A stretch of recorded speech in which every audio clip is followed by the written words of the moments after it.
the following presentation of the National Football League. One of the great symbols of the greatest country in the land, in the world, the United States of America. Pleasant day today, although overcast, a little bit humid. Atlanta won the toss, chose to defer, so the Titans will get it. Let's check in downstairs for the first time today with our main man, Tony Siragusa.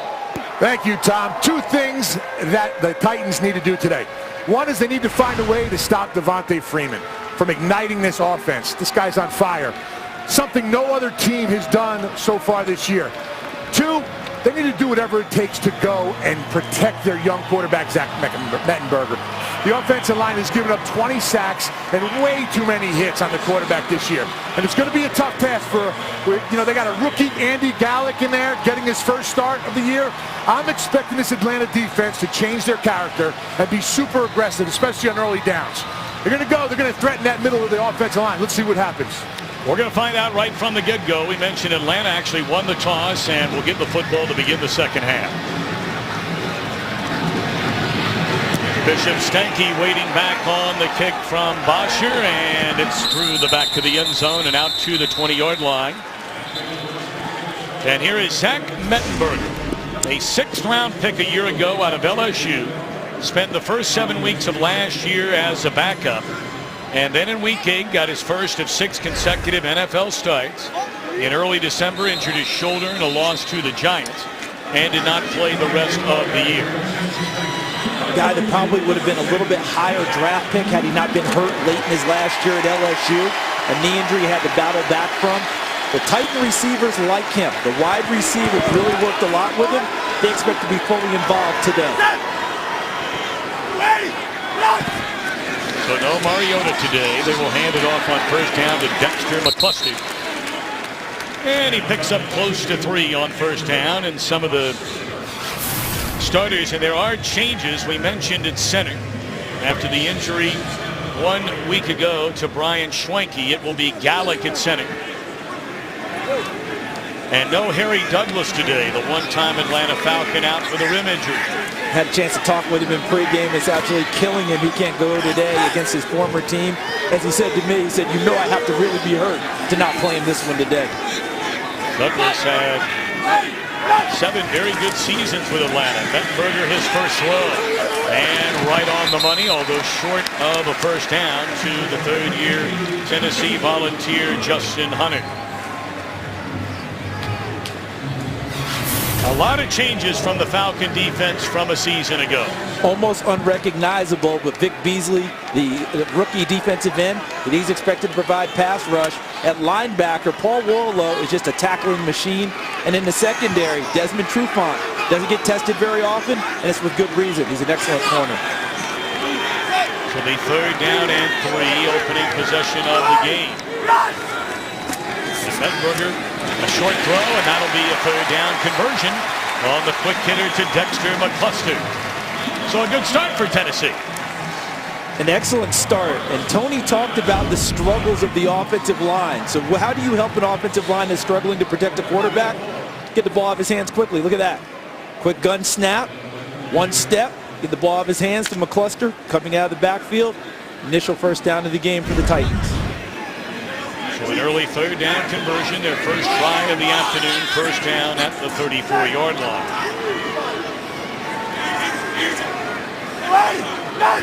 Green Beckham in motion, they'll go back to the ground. And a good pickup, strong running by Antonio Andrews out of nearby Western Kentucky University. Well, this is how you help an offensive line that's struggling get better. Look over here to the left side. That's Byron Bell, 76. Taylor Lewan, 77. The rookie center, Andy Gallick, getting up to the second level to the linebacker, Warlow, to block him and creating a nice crease in there for Antonio Andrews, number 26. Grew up just on the other side of the Kentucky-Tennessee border, did Andrews. In fact, he was Mr. Football in the Commonwealth of Kentucky. Although not heavily recruited by the quote-unquote big boys, had an outstanding career at Western. And they'll give it to him again. able to pick up a couple of yards after the initial hit by O'Brien Schofield. You know, that defense for the Atlanta Falcons needs to identify the depth of Andrews. I mean, he's 8 yards deep in the backfield. That means, you know, to me, 100% run. They got to go and pass that and communicate up front and identify that. And you're talking about that depth, why it's 100% run, because what else can he do from back there, right, Tony? Absolutely. He can't do anything. He can't get in the route. He can't go and help in protection.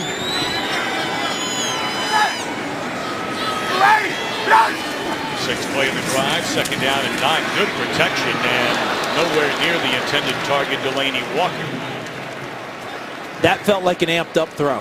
You know, Zach Mittenberger getting his opportunity again, excited about the chance. He took most of the snaps this week in practice, trying to get ready, and he sees a nice target there from Delaney Walker, and the big strong arm guy just airmailed it a little bit. Fortunately enough for him, no one else in the area. It falls harmlessly to the ground. In his 6 games last year, Mittenberg hit on 60% of his passes. He threw 8 touchdowns and 7 interceptions.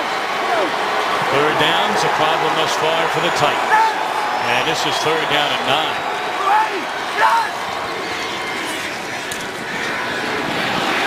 Miscommunication there. Green Beckham was wide open and never turned around to look for the ball. And one of the things they've talked about in Tennessee is that Dorial Green Beckham, you'll see him here, number 17 in blue, running his route. As you noted, Tom, the ball's already past him before he gets his head around. So what they're worried about with him as a rookie, not overloading him with too many things, and how much is he assimilating into the playbook. On that play, wasn't connected with his quarterback. And he's going to have to play a lot today without Harry Douglas. I mean, they are down to a total of 3 guys that have played receiver this entire year. Their catch at the 11-yard line by Weems. And when we come back, get a look at this high-octane Atlanta offense. Game is sponsored by Southwest. Transparency, low fares, nothing to hide.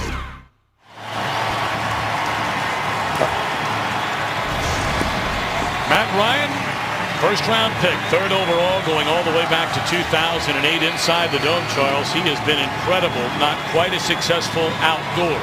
Yeah, it's always tough to go on the road, but boy, that's quite a disparity at 42 and 15. Just let you know that inside those great conditions, most quarterbacks are going to be better in those circumstances. And in fairness, I said outdoors. They, of course, will play games in their division in New Orleans, but also year in and year out, a dome here, a dome there, but by and large, most of the time, subject to conditions. Weather not a factor, at least so far today. First down, first possession, scoreless game. This is Devontae Freeman. Holy Moses, did he take a whack. Wesley Woodyard.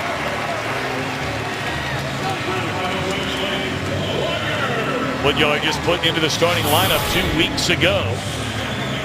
Up front, they're hoping this group can continue to get better and better. And well, you talk about weapons. When you have that duo Charles talked about of Freeman and Jones, and we'll see if Roddy White starts to get a little bit more involved. He had his first touchdown last week. And they brought the rookie running back in, Tevin Coleman, and split Devontae Freeman into the slot. Freeman, their second leading receiver. And he's up to the 19-yard line. It'll bring up 3rd down. Keep an eye on number 99. Good player, Jarrell Casey. One of the best second-team All-Pro in 2013. Woodyard, we talked about him. He's been a captain every year he's been in the NFL. And in the secondary, Jason McCourty, they're awfully glad to have him back on the corner. And Sensabaugh is replacing Parrish Cox. And Michael Griffin out with an injury. Is replaced by Damian Stafford at strong safety. 3rd down, Ryan finds Julio Jones. He breaks one tackle, nearly another, a first down up to the 42-yard line. Jones feeling healthy after being troubled by toe and hamstring injury, a gain of 21. Played through both of them. They kept thinking each week maybe he couldn't go, and he answered the bell. And people talk about what a tough time he had last time out against New Orleans. He caught 6 passes for 93 yards. Yep. Most people would like to have that type of a tough night, but the same explosiveness that they're used to seeing from him wasn't there. They think after this little mini break they've gotten with the 10 days, between games, you're going to see the old Julio Jones. Well, he has the third most receptions in the NFL. He's second only in yards to DeAndre Hopkins. And here's Devontae Freeman up to the 43-yard line. I mean, when you start the way Jones started, sooner or later, you're going to come back down to earth. He was the NFL's Offensive Player of the Month in September. 34 receptions for nearly 450 yards in the first 3 games. He set an NFL record, not just for the season, an NFL record in the first 3 games. 34 catches, 440 yards, 4 touchdowns. If you level off a little bit, you're still doing pretty well. Second down, and this is the rookie out of Indiana, Tevin Coleman. Nice play made by Derek Morgan. We check in for the first time, a game break with Kurt Menefee. All right, Jameis Winston's first pass of the day, a successful one. Mike Evans, his first touchdown catch of the year. 40 yards, and they're up 7-0 on Washington. Tom, Charles, and Deuce.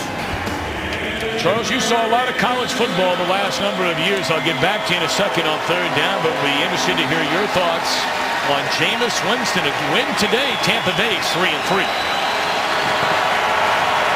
You had a chance to see Marcus Mariota a lot as well. Third down, Ryan crossing pattern to Jones.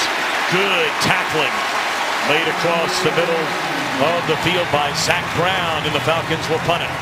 An excellent coverage by Tennessee because they made Julio Jones running a short, shallow cross route. They made him check down to him. There was no other option anywhere downfield because of the coverage. And then, as you noted, Tom, a terrific tackle by Zach Brown because Julio Jones, his yards after catch is very impressive. He couldn't break through that tackle, though. Titans have a nice group of linebackers when they have everybody healthy, with the addition of Brian Orakpo to go along with Derek Morgan, Woodyard, Zach Brown, Avery Williamson. It's a very athletic group. That was nearly blocked. And a fair catch handled at the 13-yard line by McCluster. 7:17 to play, and the opening quarter was scoreless in Nashville. This game is sponsored by Bud Light, who reminds fans to stay in the game and drink responsibly.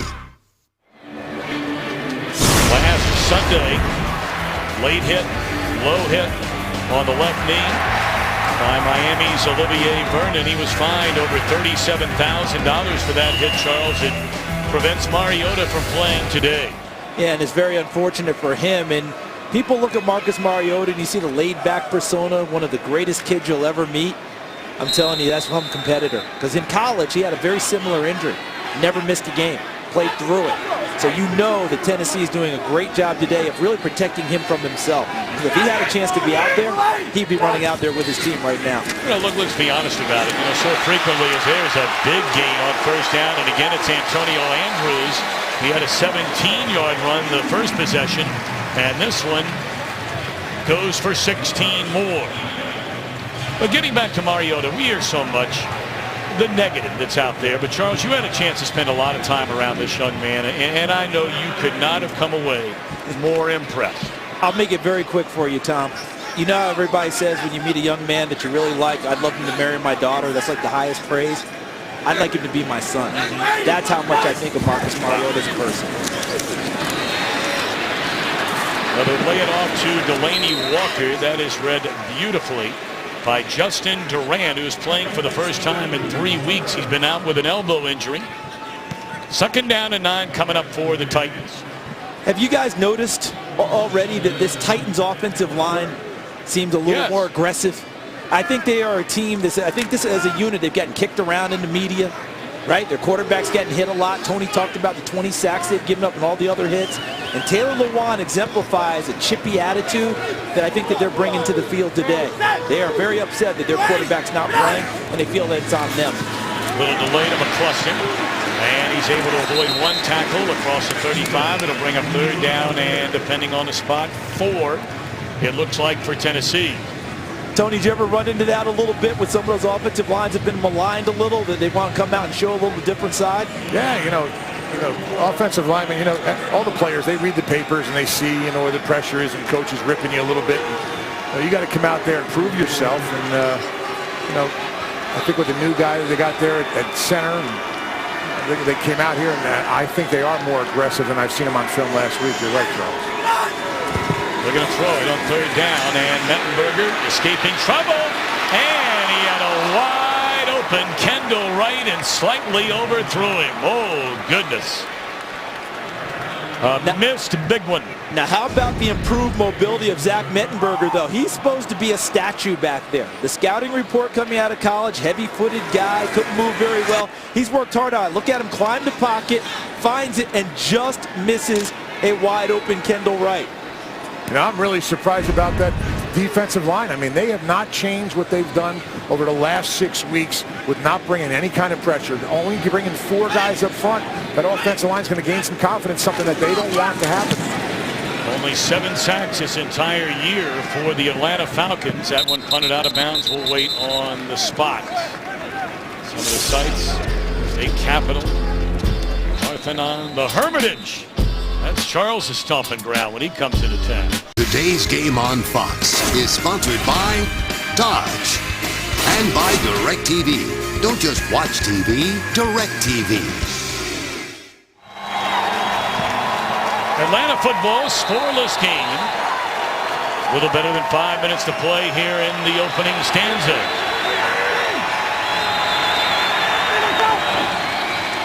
Matt Ryan to throw it on first down.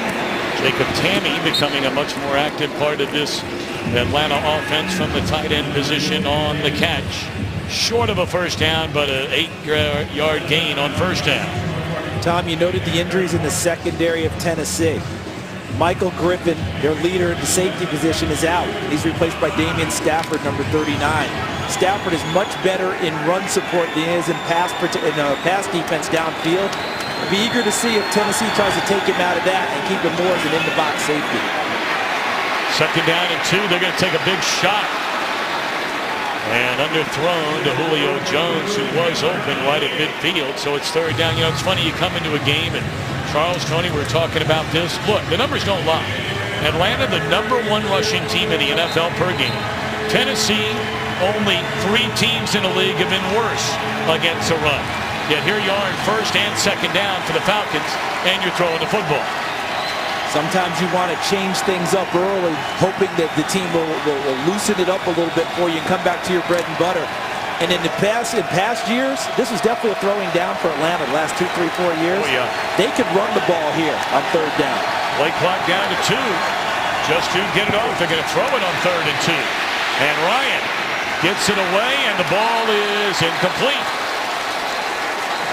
It's hard to figure, man. You've got a great running football team and a bad run defense, and it is 3 and out all in the air for the Falcons. And look at the pressure on Matt Ryan.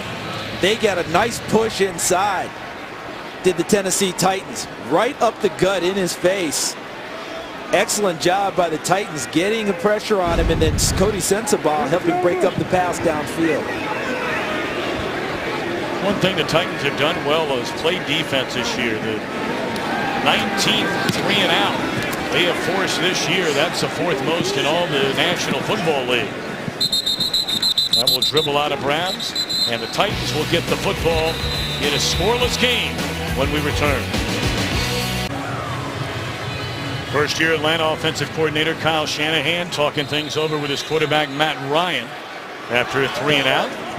No score, 4:23 to play in the opening quarter.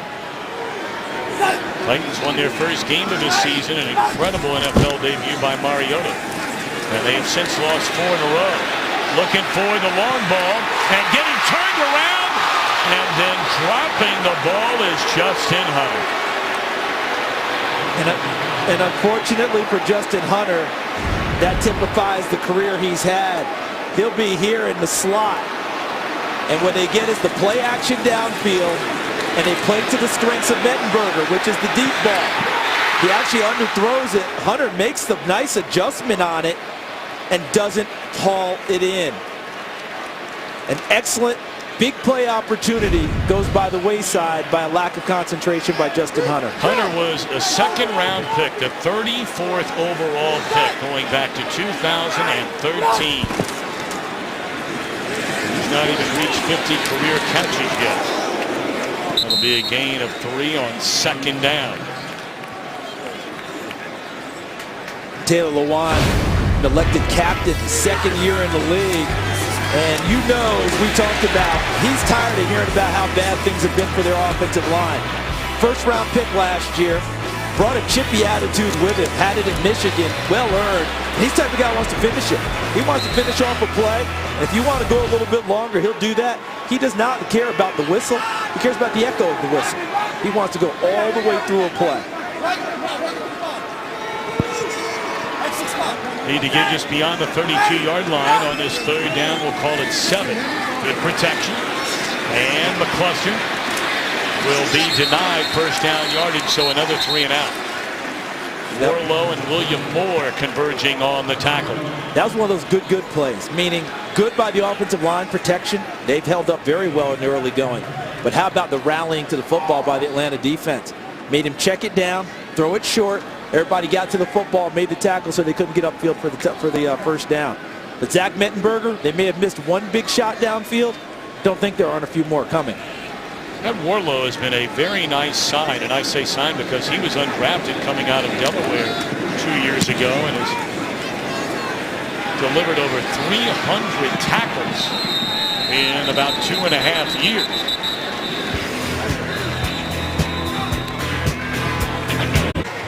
"78 years young, born and raised in London, Ohio, is Dick LeBeau. 57 consecutive seasons in the NFL. 14 as a player, 43 as a coach in his first season with the Tennessee Titans. First down carry and a good one for Devontae Freeman. He's up to the 34-yard line. Where's LeBeau? Was cut by the Cleveland Browns before being signed by the Detroit Lions. Great career. Began his coaching career, many seasons with the Bengals, including a head coaching spot. Last 11 years a defensive coordinator with the Steelers, an inductee to the Pro Football Hall of Fame. And remember, he's in the Hall of Fame for what he did as a player. Yes. See, most of this generation we're thinking of as a coach. No, as a player. Oops, by the Browns cutting him as a player. They could have used him. Well, what's very interesting about that whole story is there's a catch by Roddy White, a first down across midfield. LeBeau was a two-way player at Ohio State University, and they won the national championship in 1957. Paul Brown, of course, was the coach at Ohio State prior to Woody Hayes. Brown went on to coach the Cleveland Browns. Paul Brown was the one who cut him and then hired him to start his coaching career years later after founding the Bengals. That's called give back. Yes. All right, that's called makeup. Okay, my bad. I'm sorry. No, my bad, right? I'll hook you up now. Exactly. Devontae Freeman cuts it back to the inside. That'll be a gain of 4. And let's go back to Los Angeles and check in again with Kurt. Well, the coach, Dick LeBeau, won't like this. Miami against Houston. Jarvis Landry catches it on one side of the field and then basically crosses everybody who's in a Houston uniform, takes it all the way for a 50-yard score, his first of the year. Dolphins under Dan Campbell up 14-0 over the Texans. Tom, Charles, and Goose. Kurt, those Oklahoma drills must really be working each and every week for the Miami Dolphins. Back to the ground and back to Freeman. And another big gain as he's inside the 40. There is a penalty flag down. This might come back.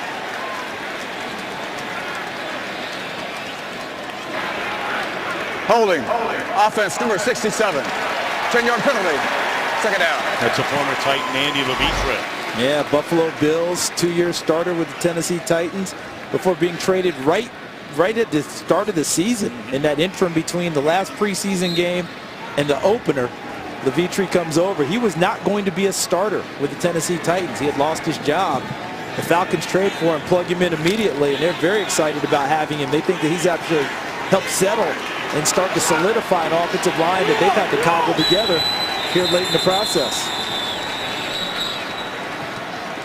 A timeout called with a play clock down to 8. And we're down to the final 19 seconds of this opening quarter. Now, granted, you're talking about not even 15 minutes into the game. But, you know, Charles, when you're the Atlanta Falcons and you're 5-1 and you're playing a team that's really down, they've lost 4 in a row. They've had some tough games. They were humiliated by that Miami club a week ago. They've lost 8 in a row here at home. This is the kind of team you want to jump on, and at least through a quarter, Tennessee's doing a few things better than we've seen over the last 3 or 4 weeks. Yeah, I was able to watch Tennessee practice earlier this week, and they were a little more spirited in practice than I believe they had been. A little more contact, right? They're a little more physical, trying to reestablish themselves and get their mojo going. And 2 weeks in a row, Atlanta's playing a team with their back to the wall. Last week it was New Orleans. Ryan flushed out of the pocket, lofts it into the arms of Roddy White. And there's another penalty flag down right about where Ryan threw the pass. Was being chased by Derek Morgan. Personal foul, roughing the passer, low hit, number 91, defense. 15-yard penalty, automatic, first down. And that's who committed the penalty. Remember, just last week it was a low hit, Olivier Vernon on Tennessee's quarterback, Marcus Mariota, and that's why he's not playing today. And there's Morgan with the low hit on Ryan. The fans are going to react on this, but you know that after Mariota's injury last week, that went through the league office, and I'll guarantee everyone heard about it. Be careful with these quarterbacks and the low hits. Yeah, but you know what? On that particular play, his eyes were down. He didn't see Ryan go and get rid of that ball. I don't agree with that last call, guys. End of the opening quarter. Scoreless. Fox NFL Sunday continues after a word from your local Fox station. See Matt Ryan getting out of the pocket here. This was the penalty that was called against Derek Morgan, the pass rusher. Ball was gone, and he comes up there, and this is Jarrell Casey, who was just elected captain. They just named permanent captains this week for the Tennessee Titans. He's asking for an explanation from the umpire on that one. The umpire, Fred Bryan, what's the story? What happens here? And Tony, as a defensive lineman, that's got to be frustrating. I would have loved to hear that explanation because, as a defensive lineman, when you're chasing a quarterback or even a running back, whatever, you're looking to go and at some point throw your body, leave your feet, and try to go and make the tackle so they can't get the first down. Exactly what happened on that play. His eyes were down at the ground. It wasn't an intentional thing, but you can't stop guys from trying to make plays now. I think the horrible call. The hardest part for a defender, especially with these quarterbacks, is do they ever become runners? I mean, he's outside of the pocket, right? He could have very easily been a runner taking the ball downfield. And when you're trying to make a play, you're not going to always see that ball leave his hands. But great point. I'm firmly convinced that last week, guys, because of Mariota's injury, I'm firmly convinced that the officials have gotten word, too, to make sure you're protecting these quarterbacks. I'm almost wondering if they have picked this flag up. The ball was at the 27-yard line. That was after enforcing a 15-yard penalty. We're going to get an explanation. Here we go. On the play for roughing the passer. The passer was outside the tackle box. Therefore, low hit protection does not apply. It will be third down and 2. So there you have it. They listened to us, guys. They heard us. And what I like about that, and this officiating crew led by Brad Allen, they got together, figured it out, and got it right. They had an opportunity to correct it, and they did. Well done by them. Well, now they're going to have to figure out where they are in the down and distance because the official just said third down and 2. But that's not where the sticks are sitting right now. So it's going to take a minute to get all this together. After the penalty, they had moved the ball to the 27-yard line from the 42.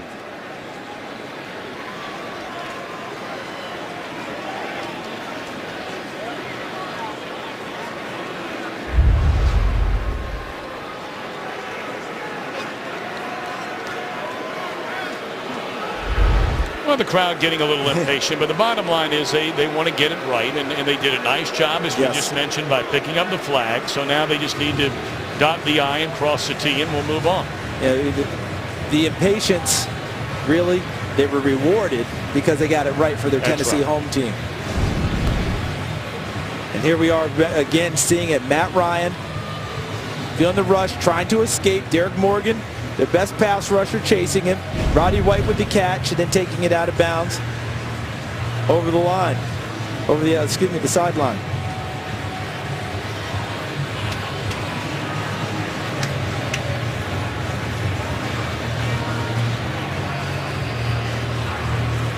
Well, now they're going to spot the ball at the 41-yard line.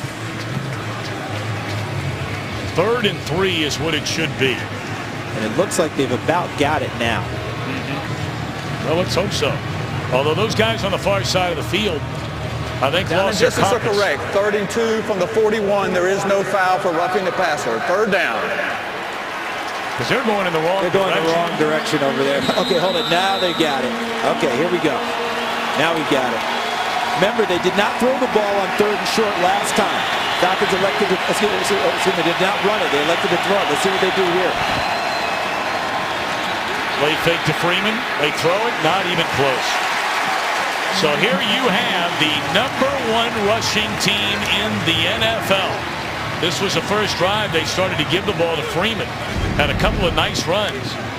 But a second straight 3rd down and 3 or less. 2 passes incomplete. And Casey And brings they're the going pressure. for it. They're going to hurry up to the line of scrimmage.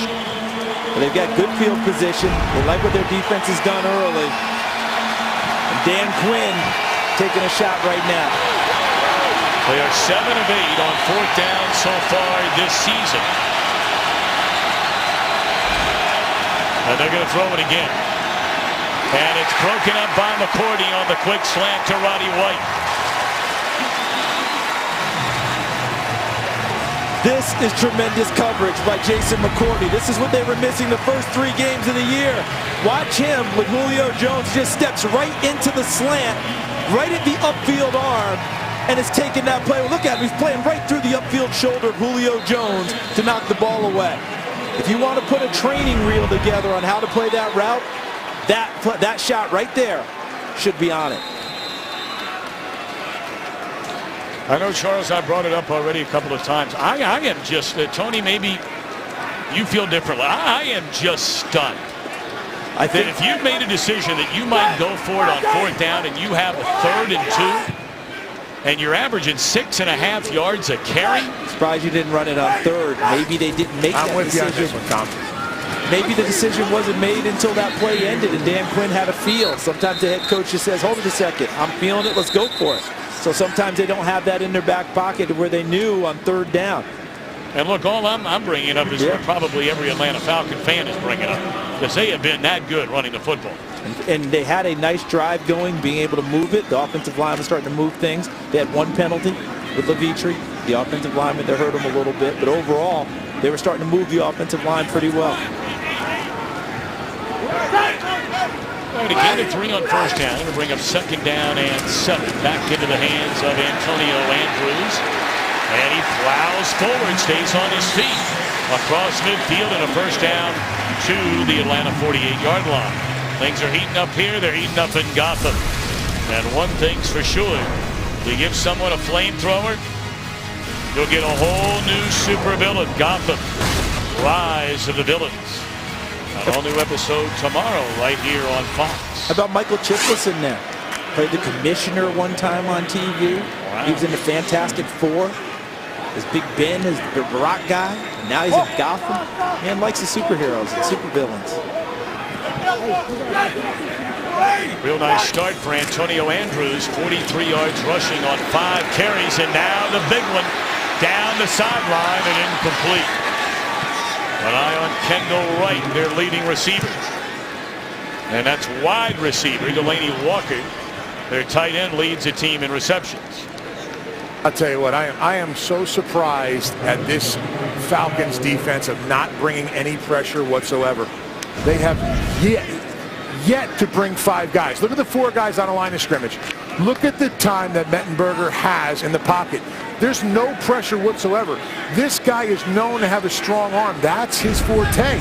You got to go and bring pressure early in this game, and we have not seen it here into the 2nd quarter. And that was a primary focal point after the game against New Orleans. Of course, applying pressure to the quarterback has been an issue for the Falcons for a number of years. The last 5 years, only 1 team with fewer sacks in the league. Last year, the 4 years prior to that, 28th, 29th, 19th, 20th. If you were going to pick a game, if you were going to pick a game to go and take some chances, this would be it. Rookie center, offensive line that's struggling right now.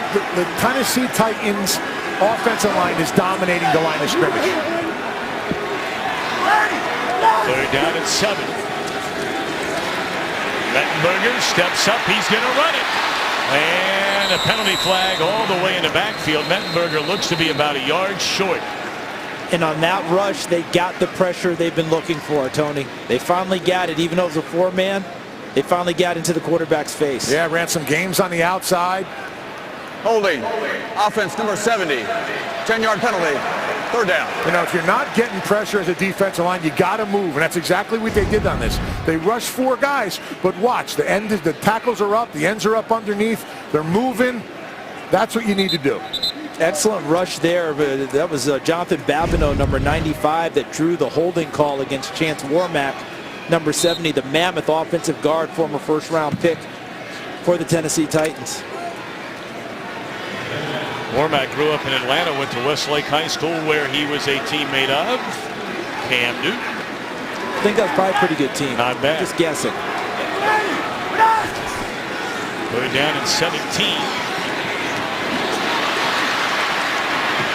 Anthony Fasano to the 49-yard line, and after that big penalty, the Titans will punt. I bet you they'd have gone for it first down and a yard a moment ago. Right. Yeah, if it stayed a yard, I think they would have too. And Tony, you've been asking for that pressure and maybe something a little bit different.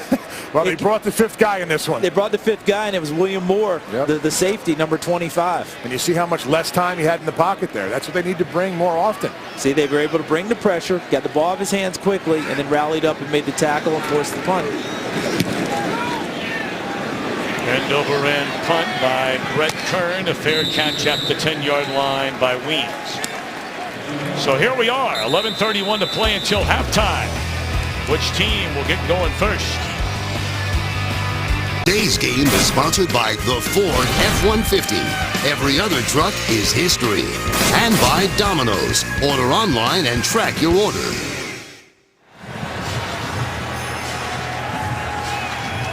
Scoreless game, Atlanta with a football, starting this drive just outside its own 10-yard line. Matt Ryan is hit on 6 out of 10, 72 yards.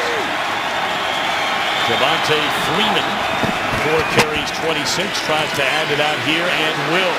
Boy, look at the cuts and the zigs and the zags up to the 21-yard line. Very close to another first down it is.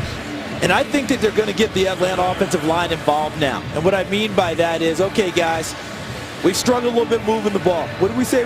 We say we fire out a little bit. They're a zone blocking scheme, meaning they're either going to take a step to their right or take a step to their left and keep moving that way and block whatever shows in their path and let Devontae Freeman read what's there and find his way. He did that quite successfully on first down. Freeman was not the starter the first 2 games of the year. That was a rookie, Kevin Coleman. And in the second game of the year, Coleman suffered a rib injury. Well, that's all the opening Devontae Freeman needed. 9 rushing touchdowns, second leading rusher in the league. He's added another 300 receiving yards. And how about this company? Jim Brown and Eric Dickerson. Not bad, not most bad. rushing touchdowns in the first games, 6 of them in a season at 23 or younger. I mean, when you start to talk that kind of rarefied air, grab an oxygen tank and hold on. And this kid is playing with a fury and a joy that's just unbridled. There's only one team that has as many rushing touchdowns as Freeman does individually. The Bengals have 9. Freeman has 9, and that's a first down up to the 32-yard line. And then you add a touchdown catch by him to give him 10 total touchdowns for the day. But how about that last catch there by Julio Jones? You know what the difference was between that one and the one McCourty broke up?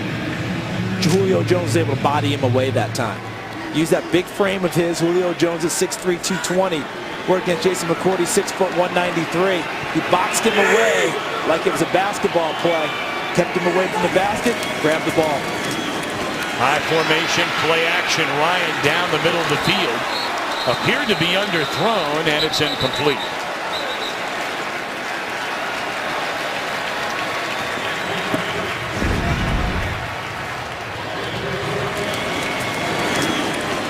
Julio Jones working the middle. He's there. He's posted up. He has to go low to try and catch it. Tries to get the arms underneath. Ball goes clearly through and hits the ground. Is it just me, guys, or is Matt Ryan just a little bit off early in this game with some of the throws? Because that's an open target there that he normally hits. He doesn't feel comfortable right now in the pocket. Jones looks hurt. He appears to be favoring that left hand, left arm. Ryan hit as he throws. What a catch. One-handed grab by Freeman. Penalty flag is down in the secondary. I think this is going to be against Tennessee. Holding. Defense number 24. 5-yard penalty. Automatic. First down. That's Cody Sensabaugh, and instead of 3rd down and 5, it's an automatic first down. Let's take a look at Sensabaugh. So he's there in the slot, working as Nick Williams, number 15. 5-yard rule about having your hands on a receiver. That one felt a lot like they were just fighting each other. Call that every down pretty much, huh? Atlanta the beneficiary on that one. Closing in on 9 minutes to go here in the second quarter from Nashville, Tennessee. Ryan looking to Roddy White, or it's Freeman, I beg your pardon. 24 out of the backfield down the sideline. And they got Woodyard in coverage. And they got the matchup they wanted. You're getting Devontae Freeman right here. And here comes Woodyard, 59, who's coming over to cover it. As soon as Matt Ryan recognizes that, that's a shot you have to take. You've got it. Go ahead and launch it down there. They were unable to connect, but every advantage on that play was in Atlanta's favor. Devontae going to get a quick breather as Coleman checks into the backfield on 2nd down and 10. Nick Williams in motion. And batted into the air. And it is intercepted. How about that turnaround?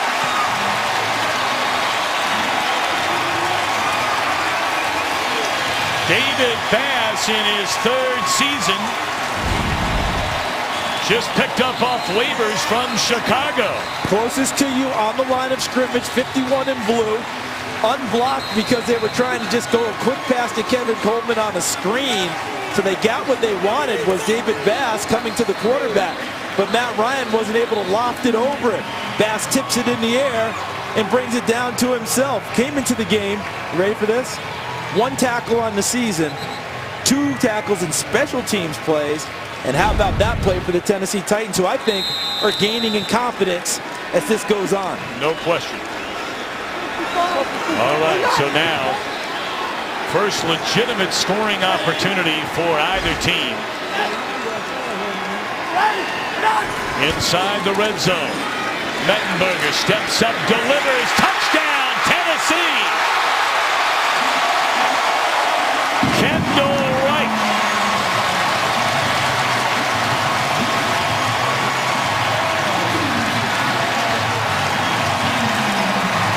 And now penalty flags litter the field. Some extra pushing and shoving and jawing going on back at the original line of scrimmage.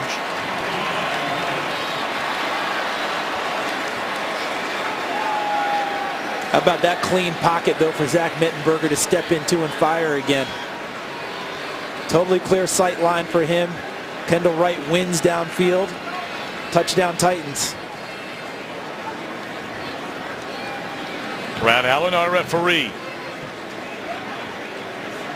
Big interception by Bass. 1 play later, the touchdown strike. Mettenberger's first of the year.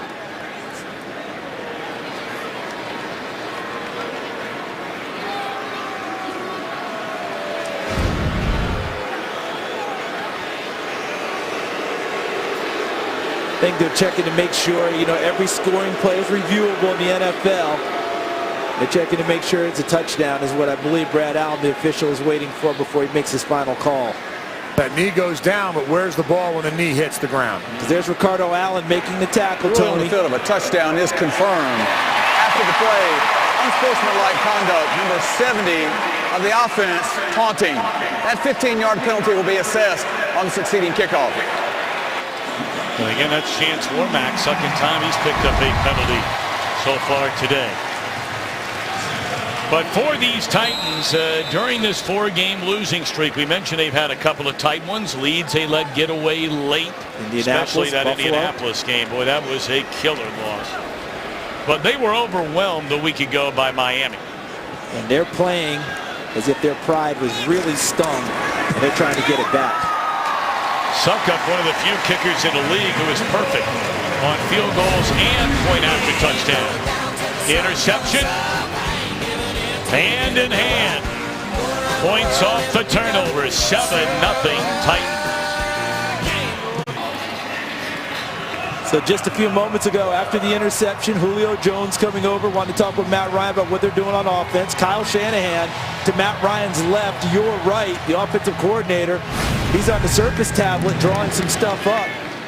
When you're the quarterback, you get advice from all areas, don't you? You sure do. Weems out across the 30 has always been one of the more dangerous returners in all the NFL and across the 35-yard line. Let's go back to the touchdown. So you got Kendall Wright is going to be in the slot right here. But watch the pass protection and the ability for Zach Mettenberger to step up in the pocket and fire. See that hole right there? He's got a pretty clean pocket that he steps into. And Kendall Wright running on the crossing route into the middle of the field because Mettenberger can see so easily. He's able to rifle one in there. Jimmy Johnson in our pregame show talked about Mettenberger, that they thought maybe he might be their franchise guy. He's getting another opportunity today due to the injury to Marcus Mariota. First down, and they'll put it in the hands of Devontae Freeman. Penalty flag comes in as he's dropped after a gain of 4. Could be another hold on Atlanta. It is. Guys, quick update on the weather down here on the field. It's just starting to rain, so this surface should get a little bit slippery. Holding. Offense number 70. 10-yard penalty. First down. Jake Matthews, their #1 pick from a season ago. You know, this entire offensive line, even leading up to the season opener, underwent incredible change. Forget all the change during the offseason. Yeah, you're talking about Mike Person. Was he going to play guard or center? He ended up settling in at center. Levitre came in from Tennessee to start at guard right away. Jake Matthews coming back from injury, the #1 pick at left tackle. Chris Chester, they picked up in the offseason at the right guard. And Ryan Schrader, the right tackle, has been around, now a full-time starter. Freeman a first down carry. That'll be a gain of 4, and we will check in for the first time with our buddy Mike Kill back in Los Angeles. Hi, Mike. All right, guys. Saints making some noise against the Colts. How about Drew Brees to Michael Ho'omanawanui? Yeah, first TD since 2013. Saints missed the extra point. They're up 20-0. Colts issues continuing like that name right there. Hey, Mike, you got to say that name one more time. We've got him coming up again. We got to get back to Mike on that. I can help him with that. It's Michael Manawanui. Remember we had him in Illinois back in the day. I know, but and back in Illinois they called him and that was it.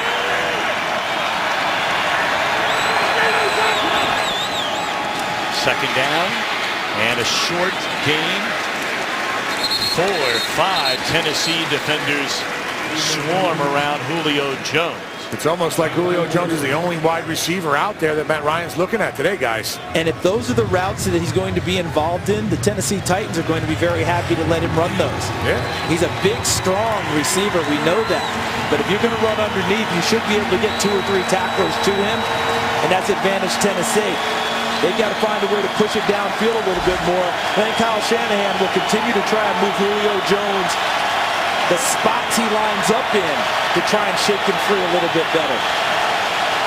Just third down and long for Ryan and the Falcons all day to throw, and right on the money. Catch is made by Nick Williams, and that's the Falcons' first down. Atlanta needed that. Yeah, well, they got the protection up front. Matt was able to stay in that pocket and look for other receivers downfield. There's that clean pocket you're talking about, Tony. Excellent protection by the Atlanta offensive line, and Nick Williams running the route downfield. Because there's all that time, notice how he finds the open spot. You saw where he hooked up first? That really wasn't open. Because the offensive line gave Matt Ryan so much time, Nick Williams moved a little bit to his left, presented himself as a target, and Matt Ryan found it. 3 tight ends, Freeman in the backfield. They fake it to him, and now Ryan drops it off to Tony Moeaki. Here's another name from our days in the Big Ten country there, Mr. Davis, out of Iowa, Moeaki. Yes, the big fella coming in. Remember, he started with the Kansas City Chiefs and was playing pretty well there, but injuries kept dinging him up. Yep. And Scott Pioli, who's the assistant GM here in Atlanta now, he was responsible for bringing Tony Moeaki to Kansas City, knew what he had to offer, brings him here to Atlanta, makes a nice catch there. 5 2:20 to go. Atlanta on the move at the Tennessee 42. Freeman trying to bounce it to the outside, then Strong running. Another first down to the 31-yard line. You know, a lot of people wonder, where did this, Freeman come from? Grew up in Miami. Florida State guy. Jack of all trades means he can do everything. And on that play, you know what he exhibited the most? Vision. Absolute vision. Great play by Devontae Freeman, seeing where the opening was.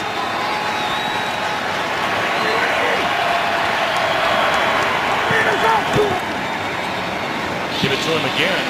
And read beautifully. A penalty flag comes down. You almost wonder, did Morgan get a hold of the face mask? That was a good, clean tackle. But that might be the case. I think you might have spotted it there, Eagle Eye. Illegal use of the hands, hands to the face, number 95, defense. 5-yard penalty, automatic. First down. Angelo Blackston. I'm surprised they stayed with the run. They had 9 guys in the box on that last play, guys. Yeah, normally when you get that box count and you get up to 8 in the box, it's almost automatically going to throwing the football, isn't it? Yeah, at 9, you can't block them all. So, usually you go and you opt out of that, but Matt Ryan stayed with it.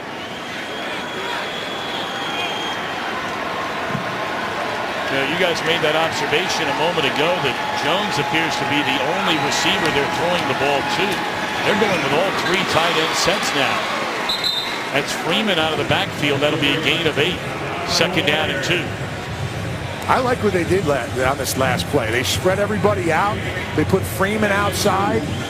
They still have to play the run a little bit. But I like how they spread everybody out, open that offense up a little bit, and looking downfield. That defense, remember when able to look downfield. Remember when their top 2 targets were Julio Jones and Roddy White? It's now Julio Jones and Devontae Freeman. Freeman picks his way to another first down. I got to give Freeman a little bit of credit here. Playing this game for a long time, standing here in the end zone, watching him run. The closest guy I've seen make cuts like this guy is Barry Sanders. And when you talk in the same sentence as a running back with a guy like Barry Sanders, who I think is the best running back ever to play the game, I'll tell you what, this kid Freeman is really impressing me down here.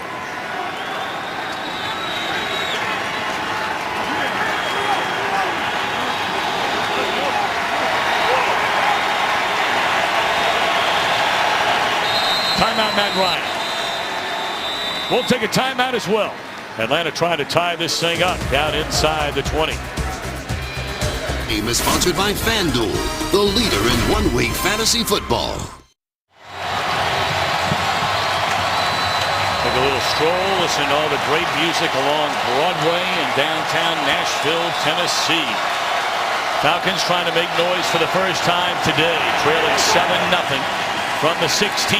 Ryan to the end zone and batted away by Stafford in coverage of Tammy. Tremendous coverage. It's a really good play by Stafford. This is not his strong suit, is being isolated out wide. And this route by Jacob Tammy, this is a route that we would really think a Jimmy Graham or a Gronk would run. Jacob Tammy as a tight end got the coverage that they wanted, which is smaller defensive back on him. Terrific play by Stafford, playing the ball through the arms of Jacob Tammy. 9th play of this drive. That's the first incompleted pass on this drive by Matt Ryan. 4 out of 5 on it. Nice combination of throwing the ball and running the ball on this drive for Atlanta. Trying to tie this one up. Little delay to Freeman. Tackle just inside the 10. 3rd down and 3. Maybe 2.5. Faking the pass. Matt Ryan actually struggled controlling the football. Did you see that? Ball was bobbled a little bit on the fake, and then he was able to get it to Freeman, and then Freeman running with abandon again before tackled by 3 Tennessee Titans. Well, the Falcons did not fumble the football their first 5 games of this season, 4 games. And now the last couple of weeks, Charles, for the first time all year, they've turned the ball over. Matt Ryan, a couple of interceptions. That was against Washington. And then they had, the botched snap. They had fumbles, 5 of them last week, losing 3 of the 5. And, that's pretty much a a mantra all year long, even going back to training camp, of Dan Quinn always walking around with a football. Yeah, and Dan Quinn, coming from Seattle with Pete Carroll, the number one thing they say in Seattle, it's all about the ball. Yeah. And Dan Quinn has brought that here to Atlanta. You go back walking around with the football, anyone who can knock it out of the coach's hands or anyone else who has it, it's almost like a movie. But the football's the key to them. Into the end zone, but unable to get the feet down, Julio Jones. It looks like Jason McCourty is injured in the end zone. Remember, he missed the first 3 games of the year with a groin injury. Bunch formation by Atlanta. He's trying to cover stumbles, trying to cover Julio Jones, who's unable to come down with it inbounds as he lays out.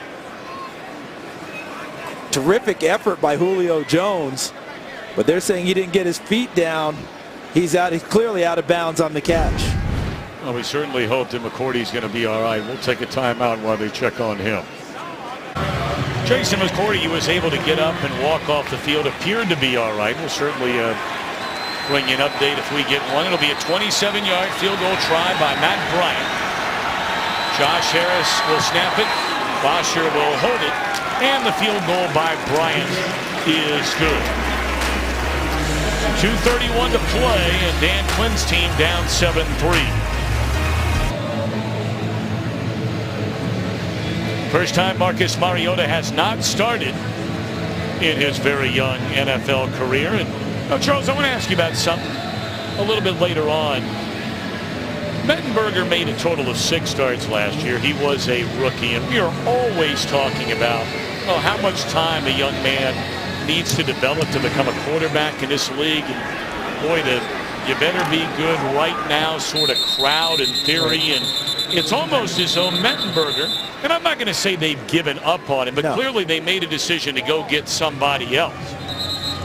And yet he's only made and played in 6 NFL games. Look at his numbers compared to Mariota through roughly the same number of games and passing attempts. Yeah, and that was the tough one because many of the Titan players really like Zach Mettenberger. Receivers really like him, like working with him. But I think the Titans organization looked at it as, we might have a chance to get someone really special. And when you have that chance, you don't turn it down. And Marcus Mariota fit that bill. Well, they got plenty of time now to try to get down the field. That is Delaney Walker. And he's out across the 25 to the 27-yard line. Yeah, I would dare say if Mariota's not available at 2, Zach Mettenberger, they would have rolled with him and not tried to get even another quarterback. 2:10 to play until halftime.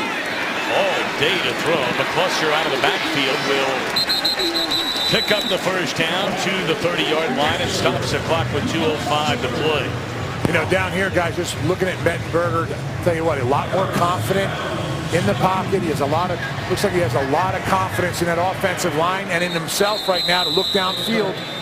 That's a direct derivative of Atlanta going and giving him that confidence. 2-minute warning. Get apps, videos, and more at iTunes.com/NFL. Right, a first down, 2 minutes to play until halftime, and Tennessee with a 7-3 lead over the Atlanta Falcons. Mettenberger making just his 7th NFL start. First down completion up to the 45-yard line to Kendall Wright, and the Titans will quickly get to the line of scrimmage. Titans have 2 timeouts remaining.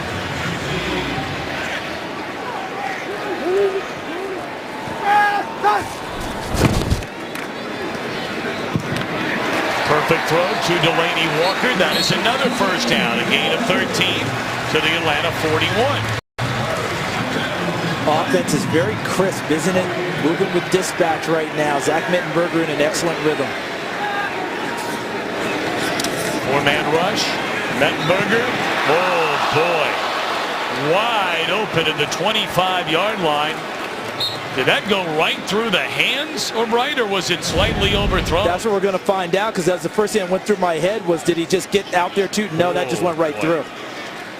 I mean, I'm surprised it didn't stick between the 1 and the 3.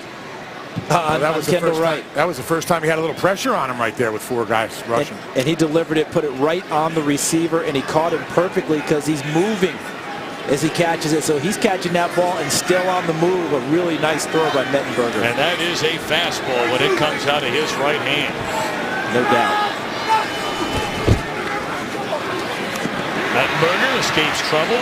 McCluster, another first down to the 30-yard line. Clock continues to run. 1:05 to play until halftime. I'm seeing the continued maturation of Zach Mettenberger, not just as a player, but in what he's done in the offseason and becoming more agile. Do you see how he stepped away and made that play? Once more, McCluster, the safety valve, spins out of a couple of tackles, and he's down to the 17-yard line. They may spend a timeout here. Yep, timeout Tennessee. 45 seconds remaining after the 15-yard gain.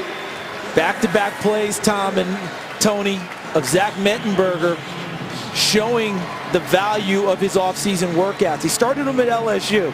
I wish we had a picture of him when he first got to LSU. A little bit doughy, a little soft, big, heavy-footed kid, and he's worked every year on diet, conditioning, agility, and you can see the benefits of it. The footwork has gotten better, and he's escaped pressure. Excellent job. Now coming up on the Visa halftime, Kurt, Terry, Howie, Michael, Jimmy. Tell you what's going on. The NFL's best offense taking on the NFL's best defense. That's New England v. New York Jets. And Landry Jones getting to start his first NFL start today. Mettenberger heating up. Again, he has not played in an NFL game since week 8 of last year. Catch made and then falling down. Walker gets back up. Very close to another first down. Clock down to 33. They have one timeout left. They're not going to use it here. And you see Delanie Walker, and this is the one time where he was a little inaccurate and he knocked his receiver off his feet even though they completed it. Mettenberger to the end zone. Incomplete. Dangerous throw there. That was Walker. And in coverage was Warlow standing right next to him. Nice observation there, Tom, because if Warlow doesn't make that play, there's a good chance that that turns into a touchdown, because Warlow in the coverage, as you noted, helped knock away a potential touchdown pass. 74 yards in 9 plays. This team is rallying around Zach Mettenberger. You can see it. This offensive line, I see after plays, Lewan is amped up. These guys have really come to play for him here in the first half.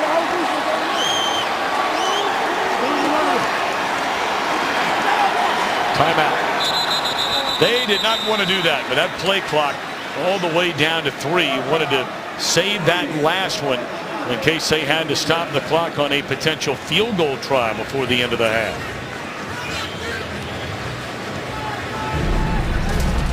The World Series begins day after tomorrow. Daniel Murphy and the incredible story of those amazing Mets will be in Kansas City.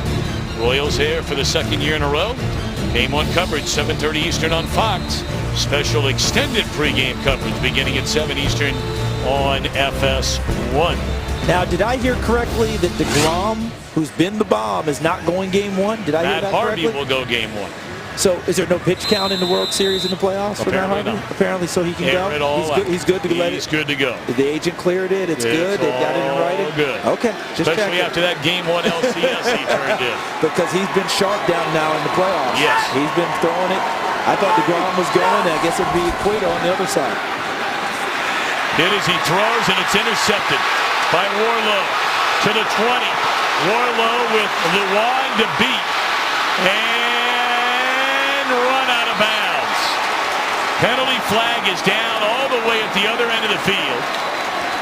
4 seconds remain.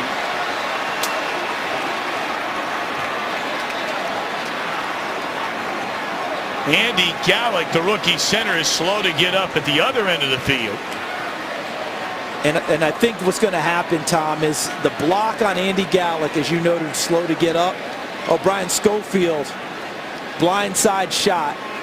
And I think that we're going to talk about defenseless guy. Okay, first we're going to see the interception. There's the pressure. Tony's been talking about it.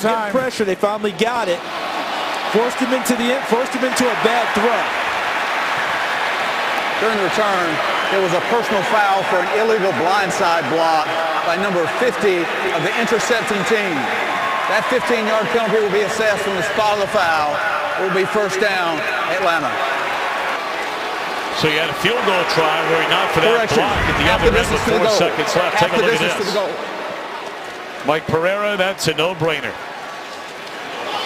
Yep, and they've been focusing on this for a long time now. The fact that it's blindside, you don't see it coming. You have to stay down below the neck area. If you get them with the forearm, the shoulder, the head, any part, you know, that's the type of thing that they're looking for, and that's the call that's going to be made. That's how guys get really hurt. Yeah, and Mike, that's part of going back to when that really became an emphasis, right, with the rules committee, because those used to be the times on those change of possessions where guys really got waylaid and guys got really, you know, got attaboys in the meeting rooms. Yeah, it used to be they used to go after the quarterback. Number one deal. They said you can't go after anybody when it comes to a blindside. Here we go. And this has a chance to start getting ugly. And I think Ken Wisenhunt is over there arguing that there was a face mask penalty as Mettenberger was trying to throw that ball that wound up being intercepted by Warlow. I mean, Wisenhunt is livid.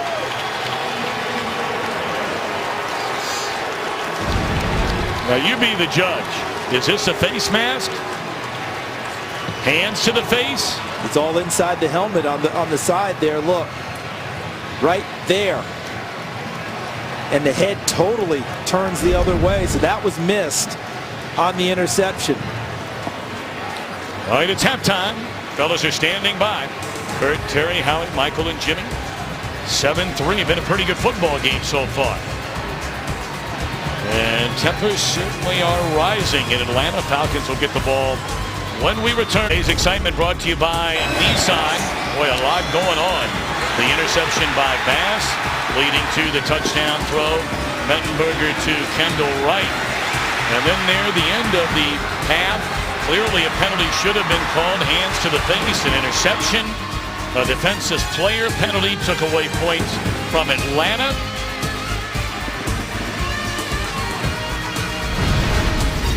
A 7-3 game, and you know, Charles, with one team at 1-4 and the other team at 5-1 coming in, it looks lopsided on paper.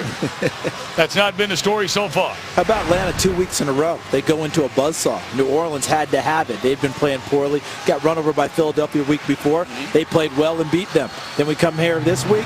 Tennessee just got run over by Miami. Their pride's hurt. They've come out aggressive and ready to play. Well, Atlanta will get the football from the 20-yard line to begin this second half. You may remember they won the toss and chose to get it here in the second half. How about it, Tony Siragusa? Well, I had a chance to talk to both coaches. First, Dan Quinn.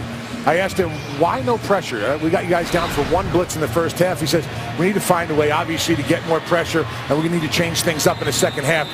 You know, so I'm going to look for them to go and bring some pressure in the second half, because that's when the big plays are coming.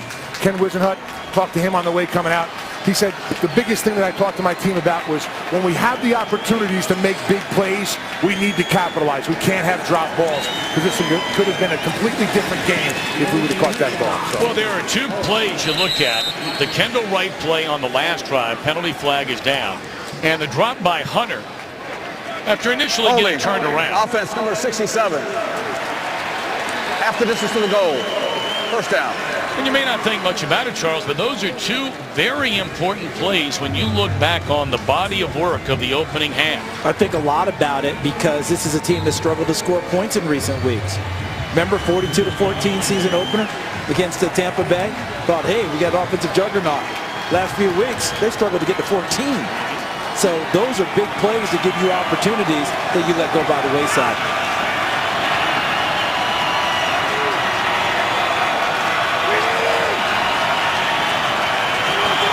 Keep an eye on Jason McCourty. He left the game with a hamstring injury in the first half. Freeman bounces off a couple of tackles. Run out of bounds just beyond the 10. It'll bring up second down and long. Some of the numbers from the first half. Freeman averaged over 6 yards a carry. Ran it 10 times. That was his 11th. See the first half stats. Total yards pretty even. Passing pretty even. I think the story of the first half to me, though, was the intensity that Tennessee brought onto the field. Everything you didn't see last week against Miami, you're seeing by a factor of 10 this week by Tennessee. Well put.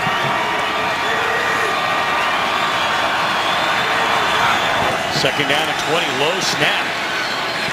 And Ryan just trying to get rid of the football before that turned into a disaster in the end zone. This felt to me like he thought maybe I'm close enough to the end zone that if I don't get rid of it, as you pointed out, Tom, that we could end up having a safety. Because he's got the pressure in his face coming at him, number 99, Jarrell Casey. He had to field the bad snap. First he goes shortstop, picks it up. Now he's got Casey, 99, who ends up in his face, and he just wanted that ball gone to avoid the sack and the possible disaster back near the end zone. We had a botch stop last week, but that was with James Stone in there at center. He has been primarily a guard in his young career. And they lay it off, and they'll just swarm to the football. As Teron Wood makes the reception, and the rookie is out of bounds. And it's a 3 and out on this first drive of the second half for Ryan and the Falcons. And the Tennessee intensity has not let up after the half. You know, every coach talks about, uses one word, finish, right? When they talk to their teams, finish. Tennessee is trying their best to find a way to get one finished, because you point out earlier, Tom, they've let some leads get away in this young season.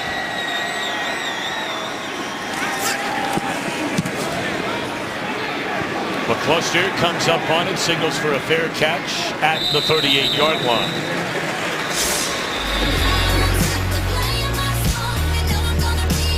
Today's game on Fox is sponsored by Southwest. Transparency, low fares, nothing to hide. By Burger King. Kick off fall with a new Oreo Pumpkin Spice Shake. By Cricket Wireless. Something to smile about. And by Bank of America.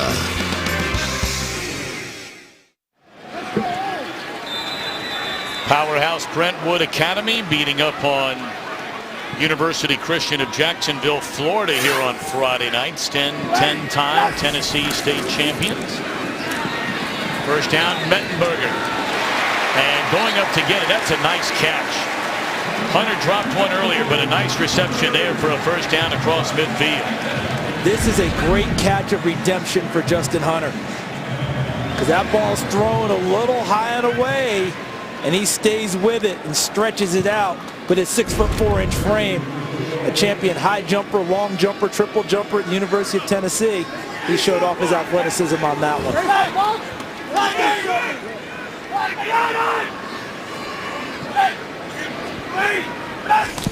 First possession of his second half for the Titans. Andrews looking for running room and just none there. Dragged down behind the line of scrimmage by Ishmael. Now take a look at this. Senior night, your son Charles, and you guys are looking good. Congratulations. Thank you, and the congratulations go to that's my son Parker. Your wife must be beautiful, Charles. Oh, she is. No question about that, because you know it didn't come from me. But Parker, very proud of you and your teammates. Congratulations, now, all those he's a quarterback, seniors. right? Quarterback, and getting ready for another big high school basketball season. High school basketball season coming up now, and just proud of him and his teammates, all those seniors there at Windermere Prep. Great kids. Awesome. Blitz coming. You talked about Tony a moment ago. Oh, my Lord. And they bring O'Brien Schofield, and he runs right through Mettenberger. Well, that's the second blitz that I've seen so far today. Here he is. Looks like they can be effective when they want to. You bring 5, they're bringing 6. Well, you know what happened, Tony, when they brought that 6th? Chance Warmack stepped down inside, and the hole opened, and there was no one there to get Schofield. Yeah, when you bring 5, you put every one of those offensive linemen on an island. You know, they all have to defend one guy, and one-on-ones, the defensive linemen should win. You know, 4 on 5, 6 on, 6 on 5. It just, you need to bring the pressure. You can't let Mettenberger feel comfortable in the second half here. His arm is way too strong. First sack by either team today. Fasano, the tight end, back to midfield. And after a good start to this drive, a sack and now a punt. Look at this situational football here. Look at all the Falcons, but you know where they're playing? They're playing what? The first down stick. So they played it, the first down stick, which is there, played all the way deep and said, anything in front of that, have at it, guys, because we're getting the football. You're just not getting to that stick. Situational football, understanding what's there, Falcons handled it very well. Standing inside the 10 is Queens. This is a very short punt. And it will bounce out of bounds, perfectly done by Kern at the 11, call it the 12. Three-time Pro Bowler Matt Ryan, the youngster Mettenberger, numbers pretty much a wash so far. Mettenberger, the game's only touchdown pass. It came to Kendall Wright after an interception by David Bass. And a throw down the middle, and that's Julio Jones up to the 32-yard line. Gain of 19. And since we just saw Julio Jones, how about the day that he's having? Remember, the first 3 games of the year, 34 catches, 440 yards, 4 touchdowns. Since then, he's been slowed a little bit by hamstring, toe injury, and of course, the increased scrutiny from the defenses. Today, 5 catches, 58 yards. They've worked him a lot on the shorter, intermediate routes. Let's see if they can spring him downfield a little bit more as we go on. Nick Williams, that'll be a gain of 8 on first down. Let's check in with Mike Hill back in Los Angeles. All right, guys, Vikings and the Lions, and how about the rookie out of Maryland, Stephon Diggs? Inactive the first 3 weeks, but coming on strong. Big game last week, and how about this for his first career touchdown? Laying it out, 36 yards for the score, 22-17 Vikings in the third. Tom, Charles, back to you. Looking forward to seeing them, Charles, in a couple of weeks. And Stephon Diggs came out of high school, one of the most touted kids going. Career at Maryland didn't quite measure up. Looks like he's reignited. Stuffed very close to the first down marker is Freeman. It looks like he was able to get there. They will move the chains. You know, this run game of Atlanta, we've kind of wanted to see a little bit more out of it, I think. I think we would agree with that. But part of it has been when they've had some of these explosive runs, they've had penalties. Levitre's had a couple of penalties today. Jake Matthews got one that brought a play back. They've hurt themselves a little bit in running the football by some of their own doing.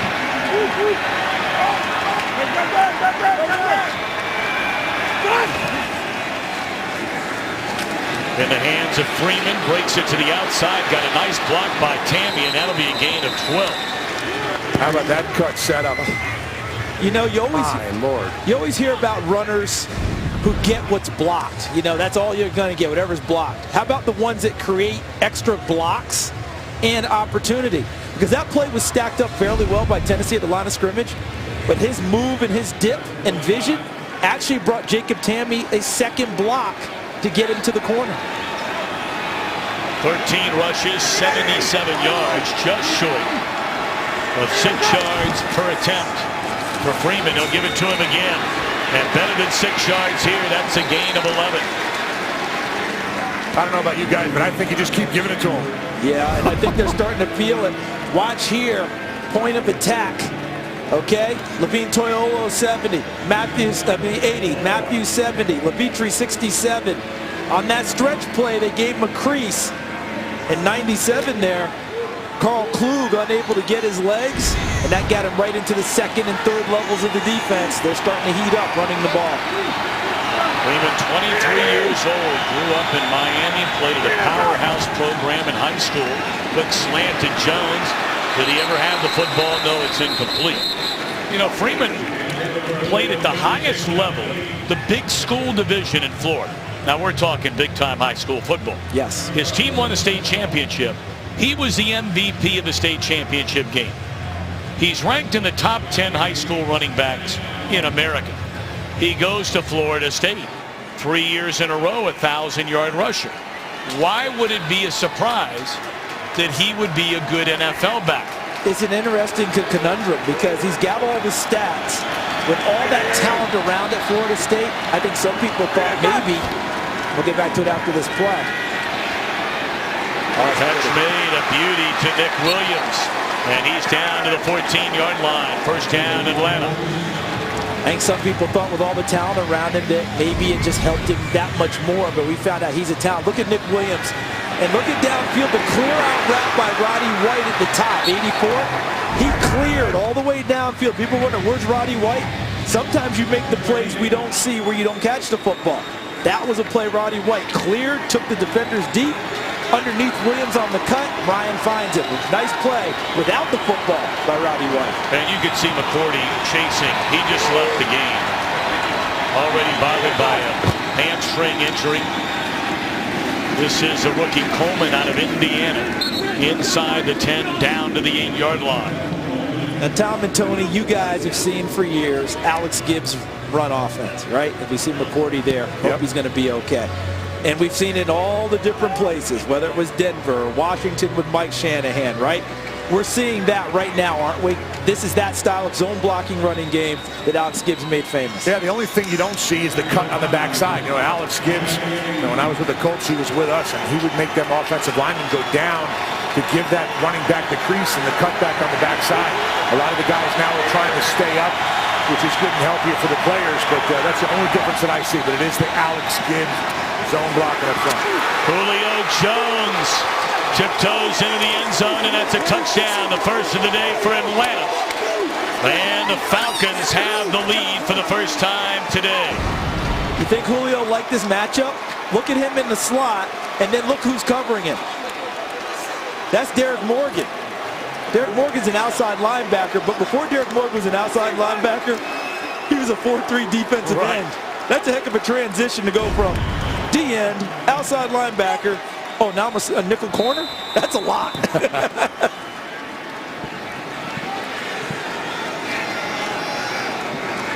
So the first 3 weeks of this season, Julio Jones a touchdown machine. He did not score in each of the last 3 games. And now the touchdown catch, beating Morgan. And the Falcons jump in front. This game is sponsored by Nissan. Innovation that excites. All right, for the first time today, the home team will be forced to play catch-up after an 88-yard drive put together by Ryan and the Falcons. Capped off Ryan to Julio Jones for the touchdown and a 10-7 lead. Stanky will bring it out of the end zone across the 20 and up to the 25-yard line. Julio Jones, his first touchdown in 4 weeks to give his team the lead. Zach Mettenberger making his first start since injuring his shoulder in early December last year to start against the Giants. First down, slightly underthrown, but a completion nonetheless. Up to the 31-yard line, a gain of 5 to Kendall Wright. Early pressure, much more of it to begin this second half for Atlanta on defense. Yeah, let me continue that, Tom, because you and I were right there in the same brain. Tony, did you give the halftime to Atlanta or something in terms of bringing more pressure? No, but when I asked him the question, he just said, we got to change some things up here in the second half. And I know, being a defensive-minded coach, I knew he was going to go and change and bring a little bit more pressure. Andrews back in the game. And tell you, you put the football in this young man's, he is a strong, powerful runner. He has basically supplanted Sankey as a primary back. Terrific inside runner. He's a real thumper. And look at the offensive line. They stretch it out. Atlanta looks like they've got pretty good push back there. Soliai on the inside had done that, but he extended it out and got to the perimeter and then carried a few people downfield. Antonio Andrews has become the lead runner for the Tennessee Titans. Bishop Sankey, last year's draft pick, hasn't touched the ball at all on offense today. Andrews spent half of last year, his rookie year, on the practice squad. Able to get it away in time. A flag is down. How about that move by McCluster? Holy Moses, it might come back. But that was certainly worth watching. Offense, number 70. 10-yard penalty. First down.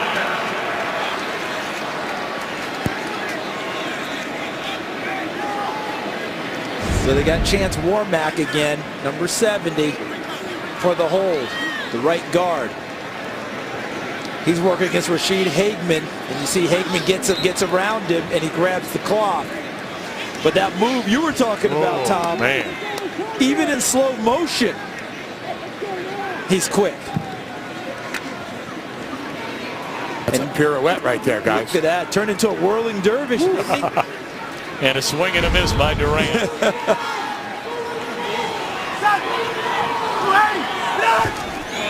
So first down and 20. And they'll get some of that back on the completed pass to Delaney Walker. Almost back to the original line of scrimmage. But it'll bring up second down, and we'll call it 11. I will say this about Atlanta and the pressure we've been discussing. Dan Quinn pretty much told his team this week through the media, yeah, close has been good. We've been getting close. We've been getting pressure. We've been getting hits. But close doesn't count.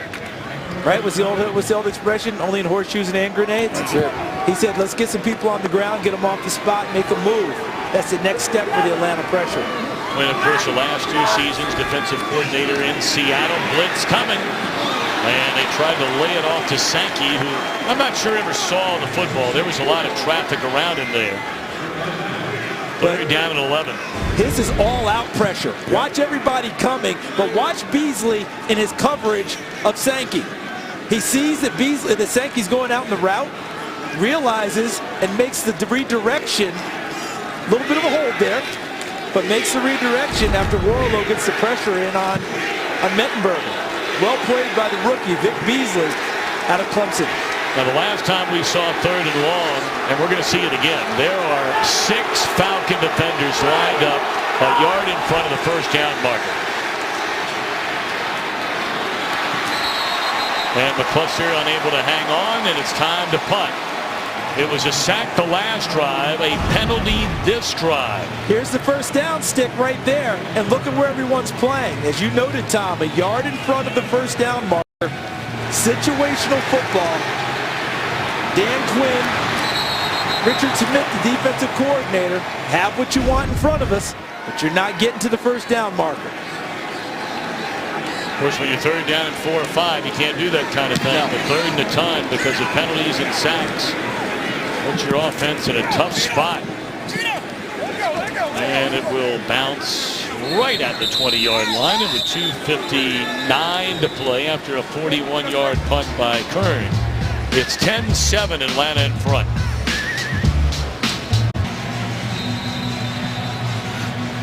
Atlanta with a football from right at the 20-yard line.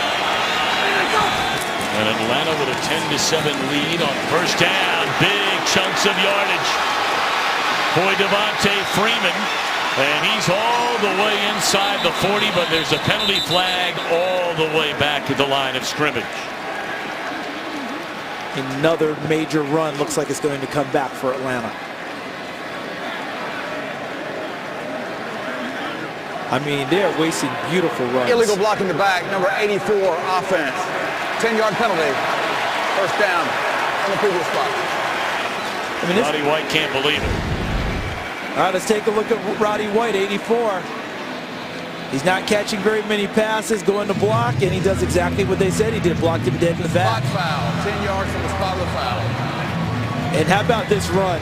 We got a jump cut. We got a second jump cut. We got vision. We got a fake. Cuts back inside. Look at the eyes roving. The eyes taking the legs all the way downfield. This is a special young man, Devontae Freeman. That's a 41-yard gain that is wiped out due to the penalty. 2:30 to play in the 3rd quarter. White will get a big chunk of it back up to the 25-yard line. And this is nice for 2 reasons. 1, excellent chunk of yardage for the Falcons. 2, you're bringing Roddy White right back into the game after the penalty. Remember, he's not catching a lot of footballs to begin with. Roddy White went 6 straight years as a 1,000-yard receiver. Those days are probably over. Great concentration, too, on the tip ball at the line of scrimmage. Exactly. Good pickup. White now 33 years old in his 11th season. Of course, he played collegiately in Alabama, Birmingham, and there's Tevin Coleman, his best carry of the afternoon, and we send it to Los Angeles to Mike Hill. All right, Jets in the Pats. Chris Ivory just 25 yards rushing on the day, but he can do other things like catching the football out of the backfield. 9-yard catch for Ryan Fitzpatrick for the touchdown, his first CD catch of the season. Jets on top, 17-16 in the 3rd. Tom, back to you. All right, Mike. But you know, you can't play running back in New Orleans without being able to catch the football. Sean Payton's offense. Chris Ivory brought those skills to New York. There's the Patriots unbeaten. Playing on the home front. First down throw is incomplete with an eye once again on Williams, who's had his best day of the year. He had a single catch in each of the first 6 games of this year. He has 3 of them here today. An interesting conversation with someone from the Falcons administration in pregame about Nick Williams because, you know, all of his past has been as a kick returner coming out of college, kick return, punt returner. And they say that they think that he could develop into a heck of a slot receiver. And we're seeing some of that development today.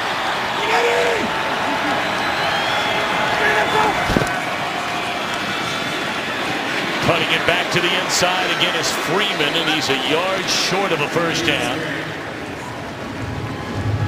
Going to be an interesting play call coming up here. We have seen 6 times in this game already today where the Falcons have been 3rd down or 4th down, 3 yards or less.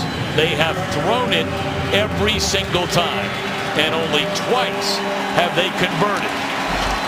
Guys, I'm running the football here almost without exception. I'm thinking I'm running the ball here if I'm the Falcons. I give it to Coleman and tell that offensive line, let's go. Well, they're going to call a timeout. First one taken in this half by... Or even Freeman, because he's on the field now. Tuesday night, the Fall Classic will begin. The World Series right here on Fox. A New York Mets, who would have thunk it, against the Royals. Of course, they're already defending American League champions. Game 1 coverage begins 7:30 Eastern. Special extended pregame coverage 7 p.m. Eastern on FS1. Who do you got, Tom? Who are you taking? I'm taking the Royals. Really? I am. How about the way they closed out Game 6 to go to the World Series? 2nd and 3rd, nobody out, and they get out of the inning and close it out. That was impressive. I got to go with the Mets. I just like their bats, man. They Well, I love the young pitching. It's hard to pick against either one of them. 3rd down. They're going to run it. And it looked like barely enough for a first down on the give to Freeman. Who do you like, Charles? You didn't make a pick. I didn't make the pick. I'm going to go with the Mets. I grew up in New York. All right. But I'm really still saying go Pirates. I'm still a little bitter about that one-game wild card. But we'll move on. But that run there, guys, those are the types of runs you're going to need to get to the playoffs and win in the playoffs. You need your offensive line to fire out and hit people and pick up short yardage. That was a big run for them. 10-7 Atlanta. Fox NFL Sunday continues after these messages and a word from your local Fox station. Scoreless at the end of the opening quarter. Tennessee getting a turnover, an interception by Bass. A touchdown strike to Kendall Wright. Atlanta kicking a field goal, and the only score in Atlanta touchdown in the 3rd quarter, and here we begin the 4th. Ryan, a dangerous throw. Mercy Morgan right there trying to defend Williams. I'll tell you what, Freeman did a nice job on the backside. You know, not only can he run, he did a great job blocking on that play. You mentioned him running, Tony. Here it is, Devontae Freeman. He's over 100 yards for the day. But we've talked about the penalties that Atlanta has accrued during this game. Take those away on his runs, he's probably pushing 150, 175. And again, you see 4 100-yard rushing games for Freeman this year. Remember, the first 2 games of the year, he did not start. So of his 5 starts so far this season, he has rushed for 100 or more in 4 of the 5. And you saw the one game of 100 yards in 2013-14 combined. Steven Jackson. That was the last one that Atlanta had. Yeah, the last time they had an outstanding run game was when Michael Turner first came over from San Diego. Right about the same time Mike Smith took over as head coach. Matt Ryan's rookie year. Yep. Went to the playoffs. Ryan's rookie year, didn't make it the second year, made it the next 3. Jones limping around out there a little bit, it appears. 3rd down and 10. It's a big play. You get the feeling for the Titans on defense. They've lost some momentum. And it's broken up. Nice play in the secondary. Cody Riggs able to knock that one loose from Julio Jones. And they brought pressure on the backside. They overloaded the left side of the Atlanta offensive line. Ryan got the ball out of his hands, but Cody Riggs arrived at the perfect time to knock the ball away from Julio Jones. Nice play by the rookie, Cody Riggs. Yeah, that secondary's been playing very well for the Titans. Well, this is the #1 ranked passing defense in the NFL. Now, And they're stepping in for guys who are hurt, right? Fewest number of attempts have been thrown by opposing quarterbacks because teams have run the ball so well against Tennessee. Oftentimes that can be misleading, right, where you rank defensively in a category of one kind or another. But the bottom line is when teams have tried to throw it, they've done a nice job defending. And the punter went down hard on that one. And no flag. And now there's shoving going on. Casey almost sent Weems to Memphis. Today's game on Fox is sponsored by Colonel Sanders Kentucky Fried Chicken. It's still finger-licking good. By Geico. 15 minutes could save you 15% or more on car insurance. And by Chevrolet. Use hashtag #IDrive4 and we'll contribute $5 to fight breast cancer.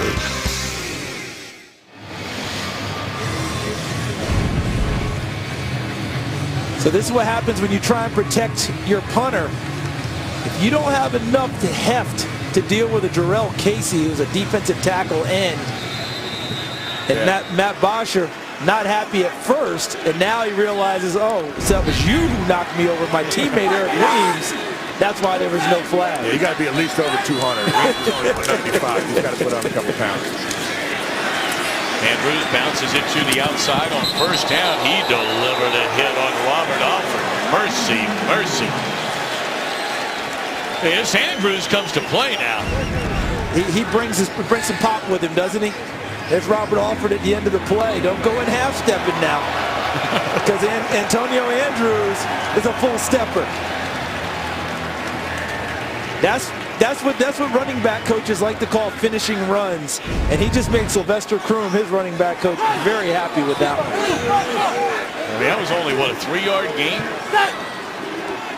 With some impact. And chiropractor needed. Cutting it back to the inside is McCluster, and he's across the 20 up to the 23-yard line. Very close to a first down, maybe a yard short. And, you know, Charles, here we are in the 4th. Yep. Atlanta generally has been taking a lot of time off the clock on their drives here in the second half. They have the 88-yard drive for a touchdown. How many times are you going to get the ball? And not a lot of momentum offensively for the Titans in the second half. We talked about all the intensity Tennessee brought to the game, right? They even had it to start the second half. Atlanta has seized that from them. Vital that they get a good drive going here for the Titans. It was third down at a foot. And I don't think they got a foot. That's not good. Tom, I never want to contradict you. They got a foot, just in the opposite direction. Yeah, you're right. A few feet. They just went in the opposite way. Look at the guys up front and how they changed the line of scrimmage, Atlanta Falcons. See, the line of scrimmage started in one spot, and the Falcons made it a yard behind where the ball was snapped. Dan Quinn is a defensive line coach by trade. You think that doesn't excite him even as a head coach? Probably especially as a head coach. Well, both defenses have been very, very good. This will be the 11th punt. Atlanta should get pretty decent field position as Weems from the 30. Across the 35 and up to the 38-yard line. Still on his feet, crossing the 40-yard line. He had something to prove after got thrown into the punter. Be a little upset about that.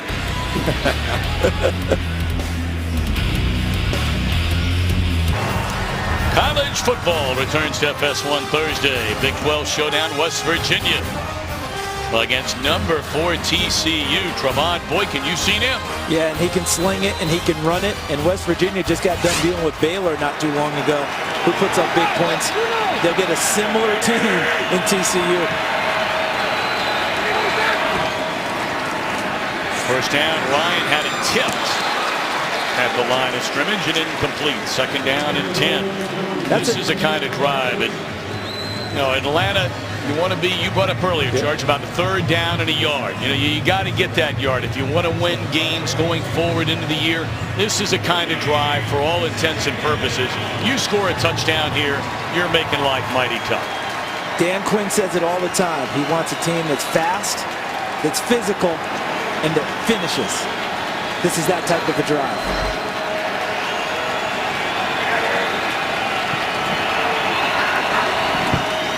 throw it on second down. And that's Tammy across the 45. Dragged down to the 46-yard line. So it'll be, it's a gain of 4. 3rd down and 6. It's another good play by the linebackers of Tennessee. Zach Brown, his ability to run. He just ran out there with Tammy. He may have caught the ball, but there was no yards after the catch. Yeah, Brown lost his starting job 2 weeks ago. He filled in for an injured Williamson a week ago. Had 14 tackles in the loss to Miami. It's a big play. Just under 11 minutes to go. Ryan lofts, caught, beautiful throw, and a catch by Tammy, a 1st down. Kyle Shanahan's got to get some credit for this one, guys, because he schemed this matchup for Jacob Tammy to make sure he could get him out on it. What he did was he brought Roddy White inside and brought Tammy from the line of scrimmage outside. It's kind of an alternate fade route, Tony Siragusa. Yep. Bring him inside, then you bring the guy you don't expect swinging out. Got the linebacker matchup well manipulated by Kyle Shanahan in the offense. Roddy White did a nice job, a little rub there in the beginning to go and give him a little bit of advantage on that outside. Gain of 24. They'll run it for the first time on this possession, and tripped up is Freeman to the 25. A gain of 5 on 1st down. 18 carries, now 19 of them. 107 yards for Freeman, averaging better than 5.5 yards per carry. The only game he has started that he did not run for 100 yards is in the blowout of Houston, where he scored 3 touchdowns and they took him out in the 3rd quarter. He could tap out early in that one, no problem. They were up 42-0 in one grade.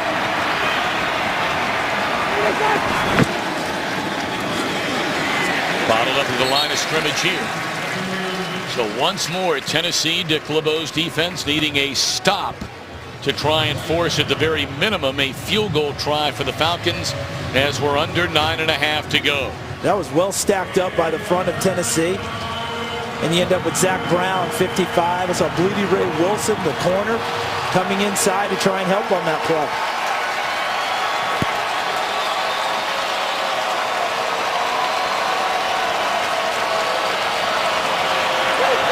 Empty backfield. And now Williams comes from the left side to the right side of formation. Blitz coming. And Ryan off his back foot just puts it in the air, and Jones will go and get it inside the 10.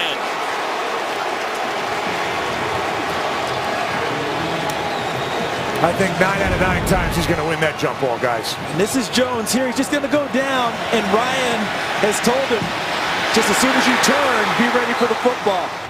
And what he counted on was the superior athleticism and ball skills of Julio Jones winning the play at the end. And that's exactly what happened.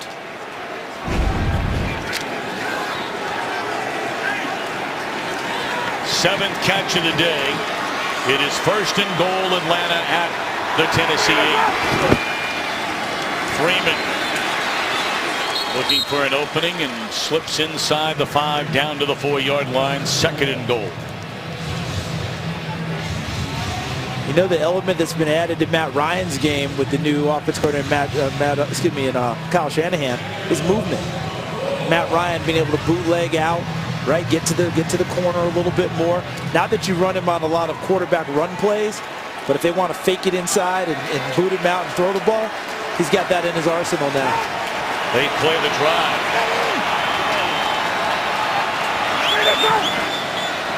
There you go.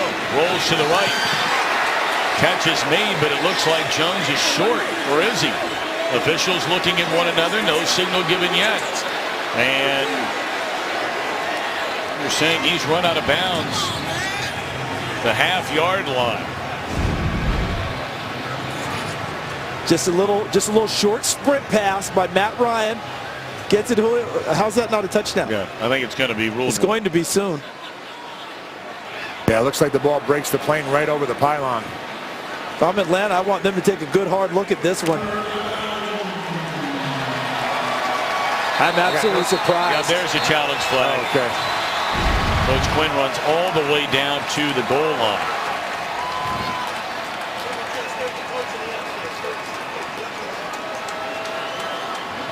Coach Quinn needs some oxygen. Atlanta is challenging the ruling on the field of short of the line to game. Falcons challenge. We'll be back.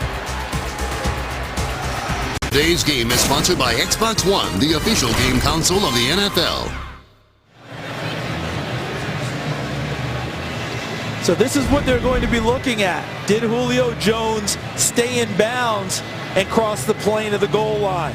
There's the catch. He's going out. You see the ball going, and you see his foot right on the sideline, and you see the ball moving, and it goes across the pylon. But the question is going to be, is that foot in bounds or not? If we take a good look here, I see some toe into the white of the sideline, but did the ball cross before the toe came down on the sideline? That's what our officials are trying to determine.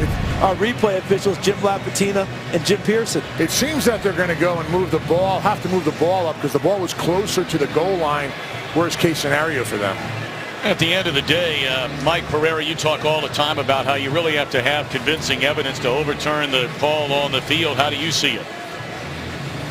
Well, it's kind of one of these where they have two decisions that they have to make. You know, they have to decide whether or not it's a catch and then whether or not the toe and the ball broke the plane. Again, ruling that the ball was short Ruling and on the not a field touchdown and a catch. Ball is out of bounds at the 6-inch mark.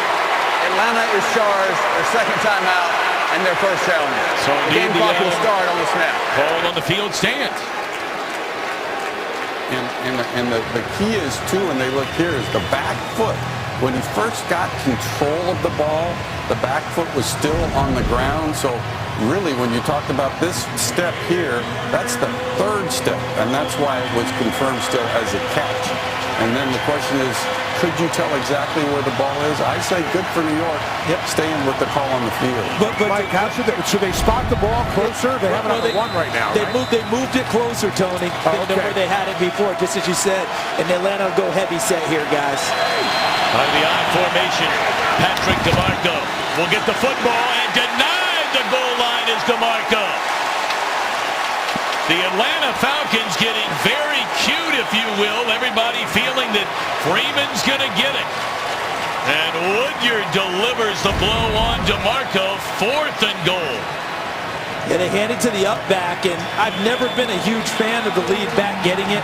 I always want the lead back there to block for the guy behind him. Let's see if they come back with the same power and hand it off to the tailback. 4th down and goal. And they give it, no, they're going to throw it. Ryan looking around. And is it intercepted or is it a touchdown? It is intercepted. Unbelievable.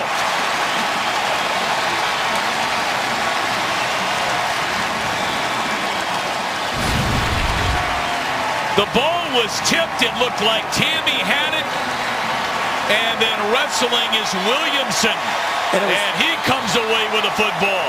And it was tipped by Marquestin Huff, number 28. Watching the end zone, the play he makes on the football. Huff is with Tammy the whole way. Does everything but intercept it. And then Tammy has a chance to haul it in.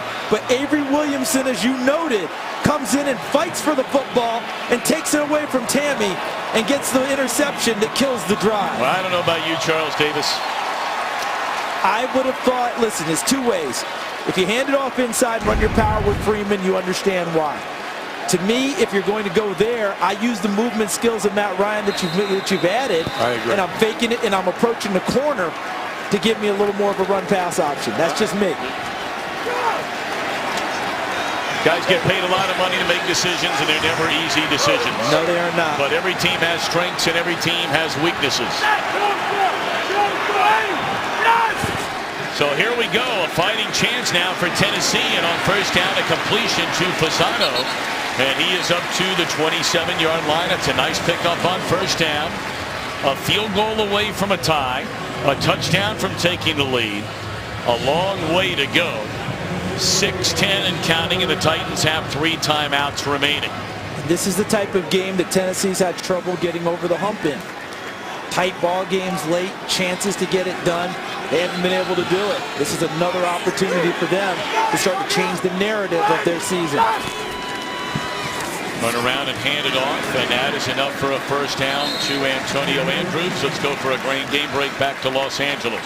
Guys, don't forget America's Game of the Week is next. Matt Castle getting the star for Dallas as the Cowboys try to end a 3-game losing streak against OBJ and the Giants. OBJ always dancing, as he told our Michael Strahan. Giants trying to end a 5-game slide against their division rivals. That game next, right here on Fox. Be a heck of a ball game there. Another one in a battle in the NFC East. Who's going to take charge of that division? That's what everybody's trying to figure out. Cowboys have not won a game since Tony Romo was hurt. They moved from Whedon to Castle today. Loose football. And did Mettenberger cover it up? It looked like a good snap. He just dropped the ball. My guess is he's already looking downfield on the snap. Let's take a look. It was a good snap. Just didn't handle it. You know, and it's been one play on these drives here in the second half for Tennessee, whether it's a sack, whether it's been a pair of penalties, that has taken a drive from, you know, maybe a good first down play here to start. You get a first down to begin the drive, and then all of a sudden you're staring down the barrel to 2nd and 15, a 3rd and 20. See Marcus Mariota on the sidelines, probably trying to put himself in that situation mentally. Mettenberger. And that one should have been intercepted. That was wobbly coming out of Mettenberger's hands.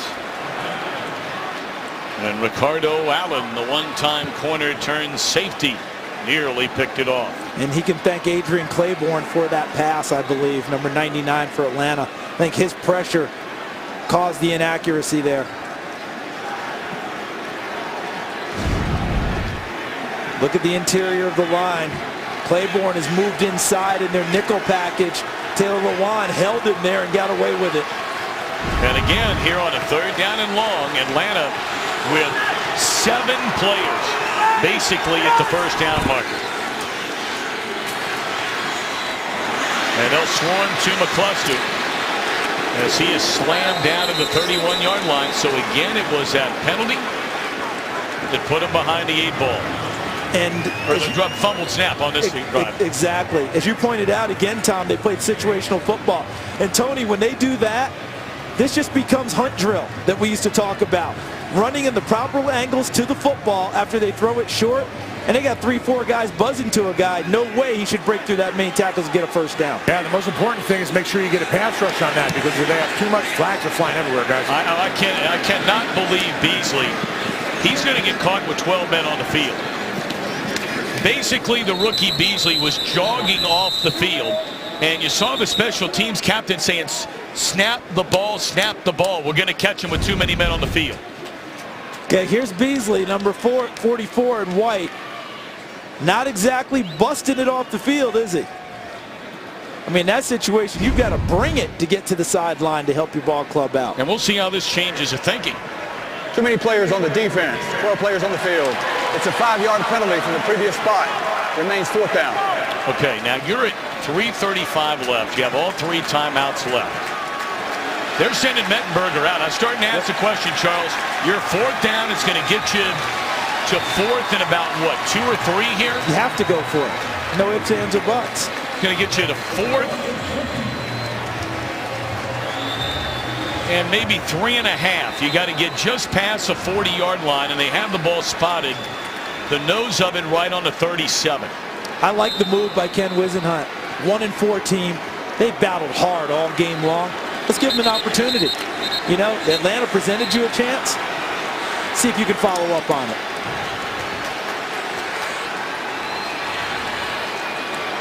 All right, here we go. Dorial Green-Beckham hasn't caught a ball all game, but his size might be a factor here on this play. He's lined up in the slot. And does Atlanta gamble and bring the house? I'd put the pressure on him. Absolutely.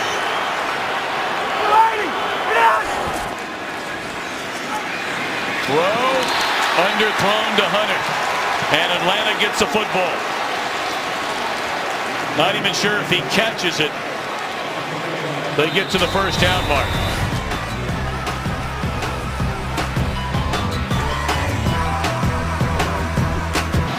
Key 4th down. Atlanta's playing man free. Free safety in the middle, everyone else in man-to-man.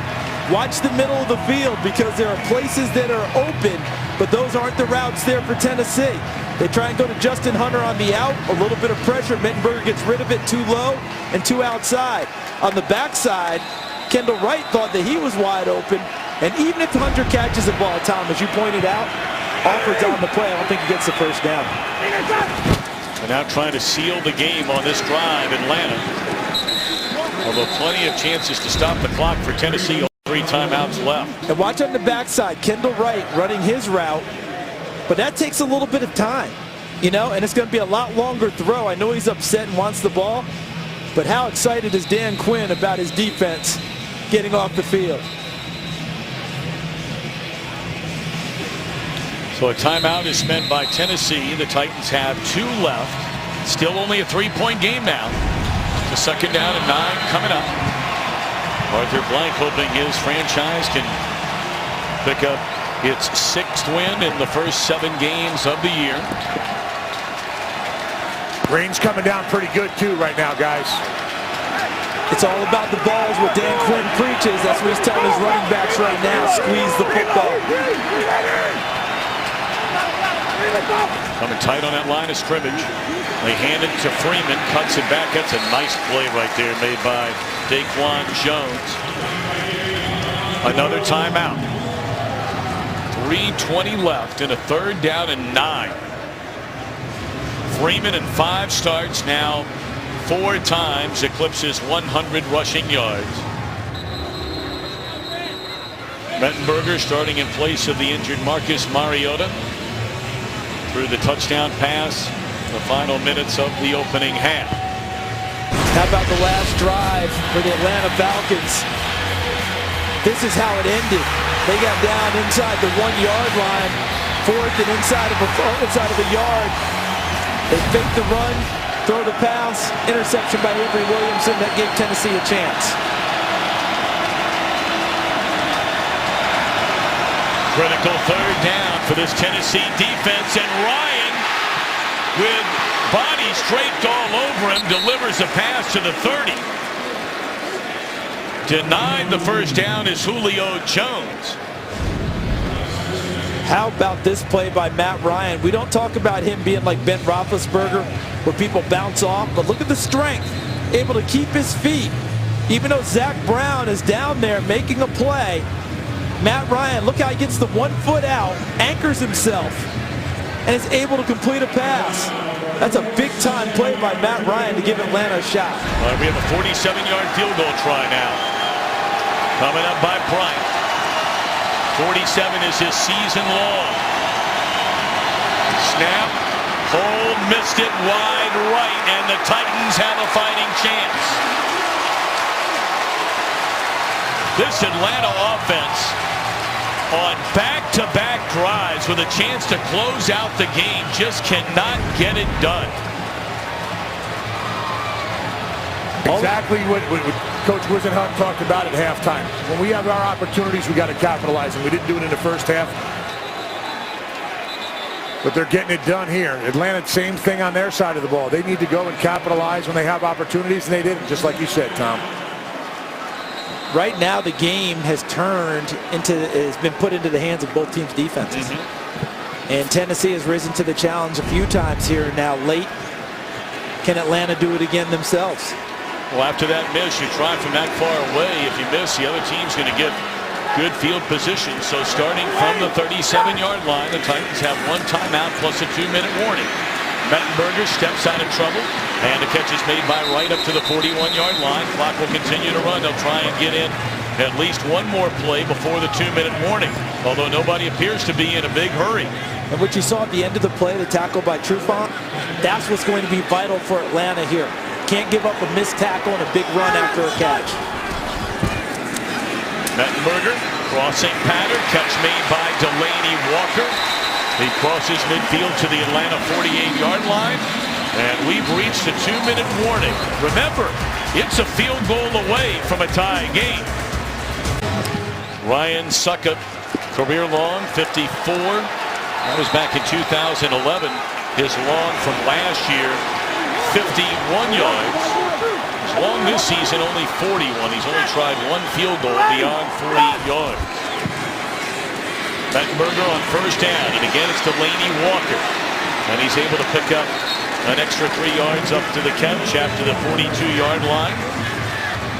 We're down to 1:45. The Titans have 1 timeout left. There is a rain falling, and red line is where roughly they would need to get for a career high, and it's intercepted at the 43-yard line. Robinson, the rookie, comes with a huge play for the Atlanta defense.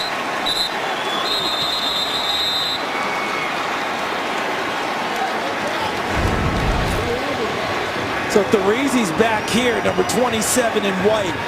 Reads the eyes of Mettenberger and just really plays zone there. Because the receiver crosses in behind him, but he's just reading the eyes of Mettenberger and going to the football. And he comes up with the biggest play of his young career. An undrafted free agent out of Auburn. He started the last couple of weeks at free safety for a banged-up Ricardo Allen. They got him back out of the lineup this week because they felt like the communication was lacking in the back end because he's a rookie. They thought that Allen gave them more of that, but what a play he came up with for the Atlanta Falcons. Mettenberger making his first start of this season. He made 6 of them a year ago. He's still looking for his first NFL win as an NFL quarterback. So you go back to that, the final offensive possession of the first half for the Tennessee Titans, when clearly there was a penalty that was missed. Ken Wisenhunt was livid on a face mask. It was a play that, if you weren't with us, was intercepted in the end zone as Tennessee was going for a 14-3 lead. At worst, no penalties called. At worst, you probably kick a field goal there.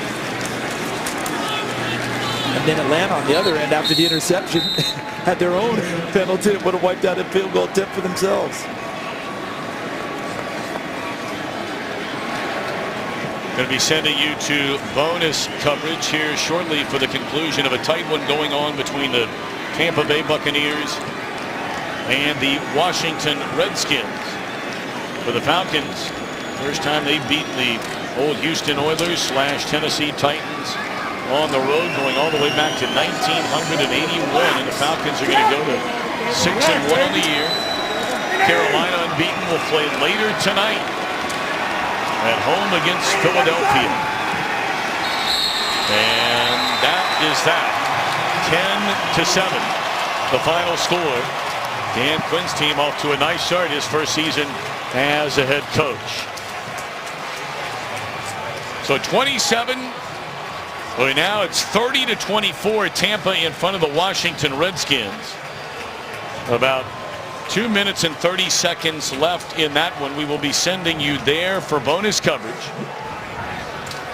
10-7 is our final here. Atlanta over the Tennessee Titans.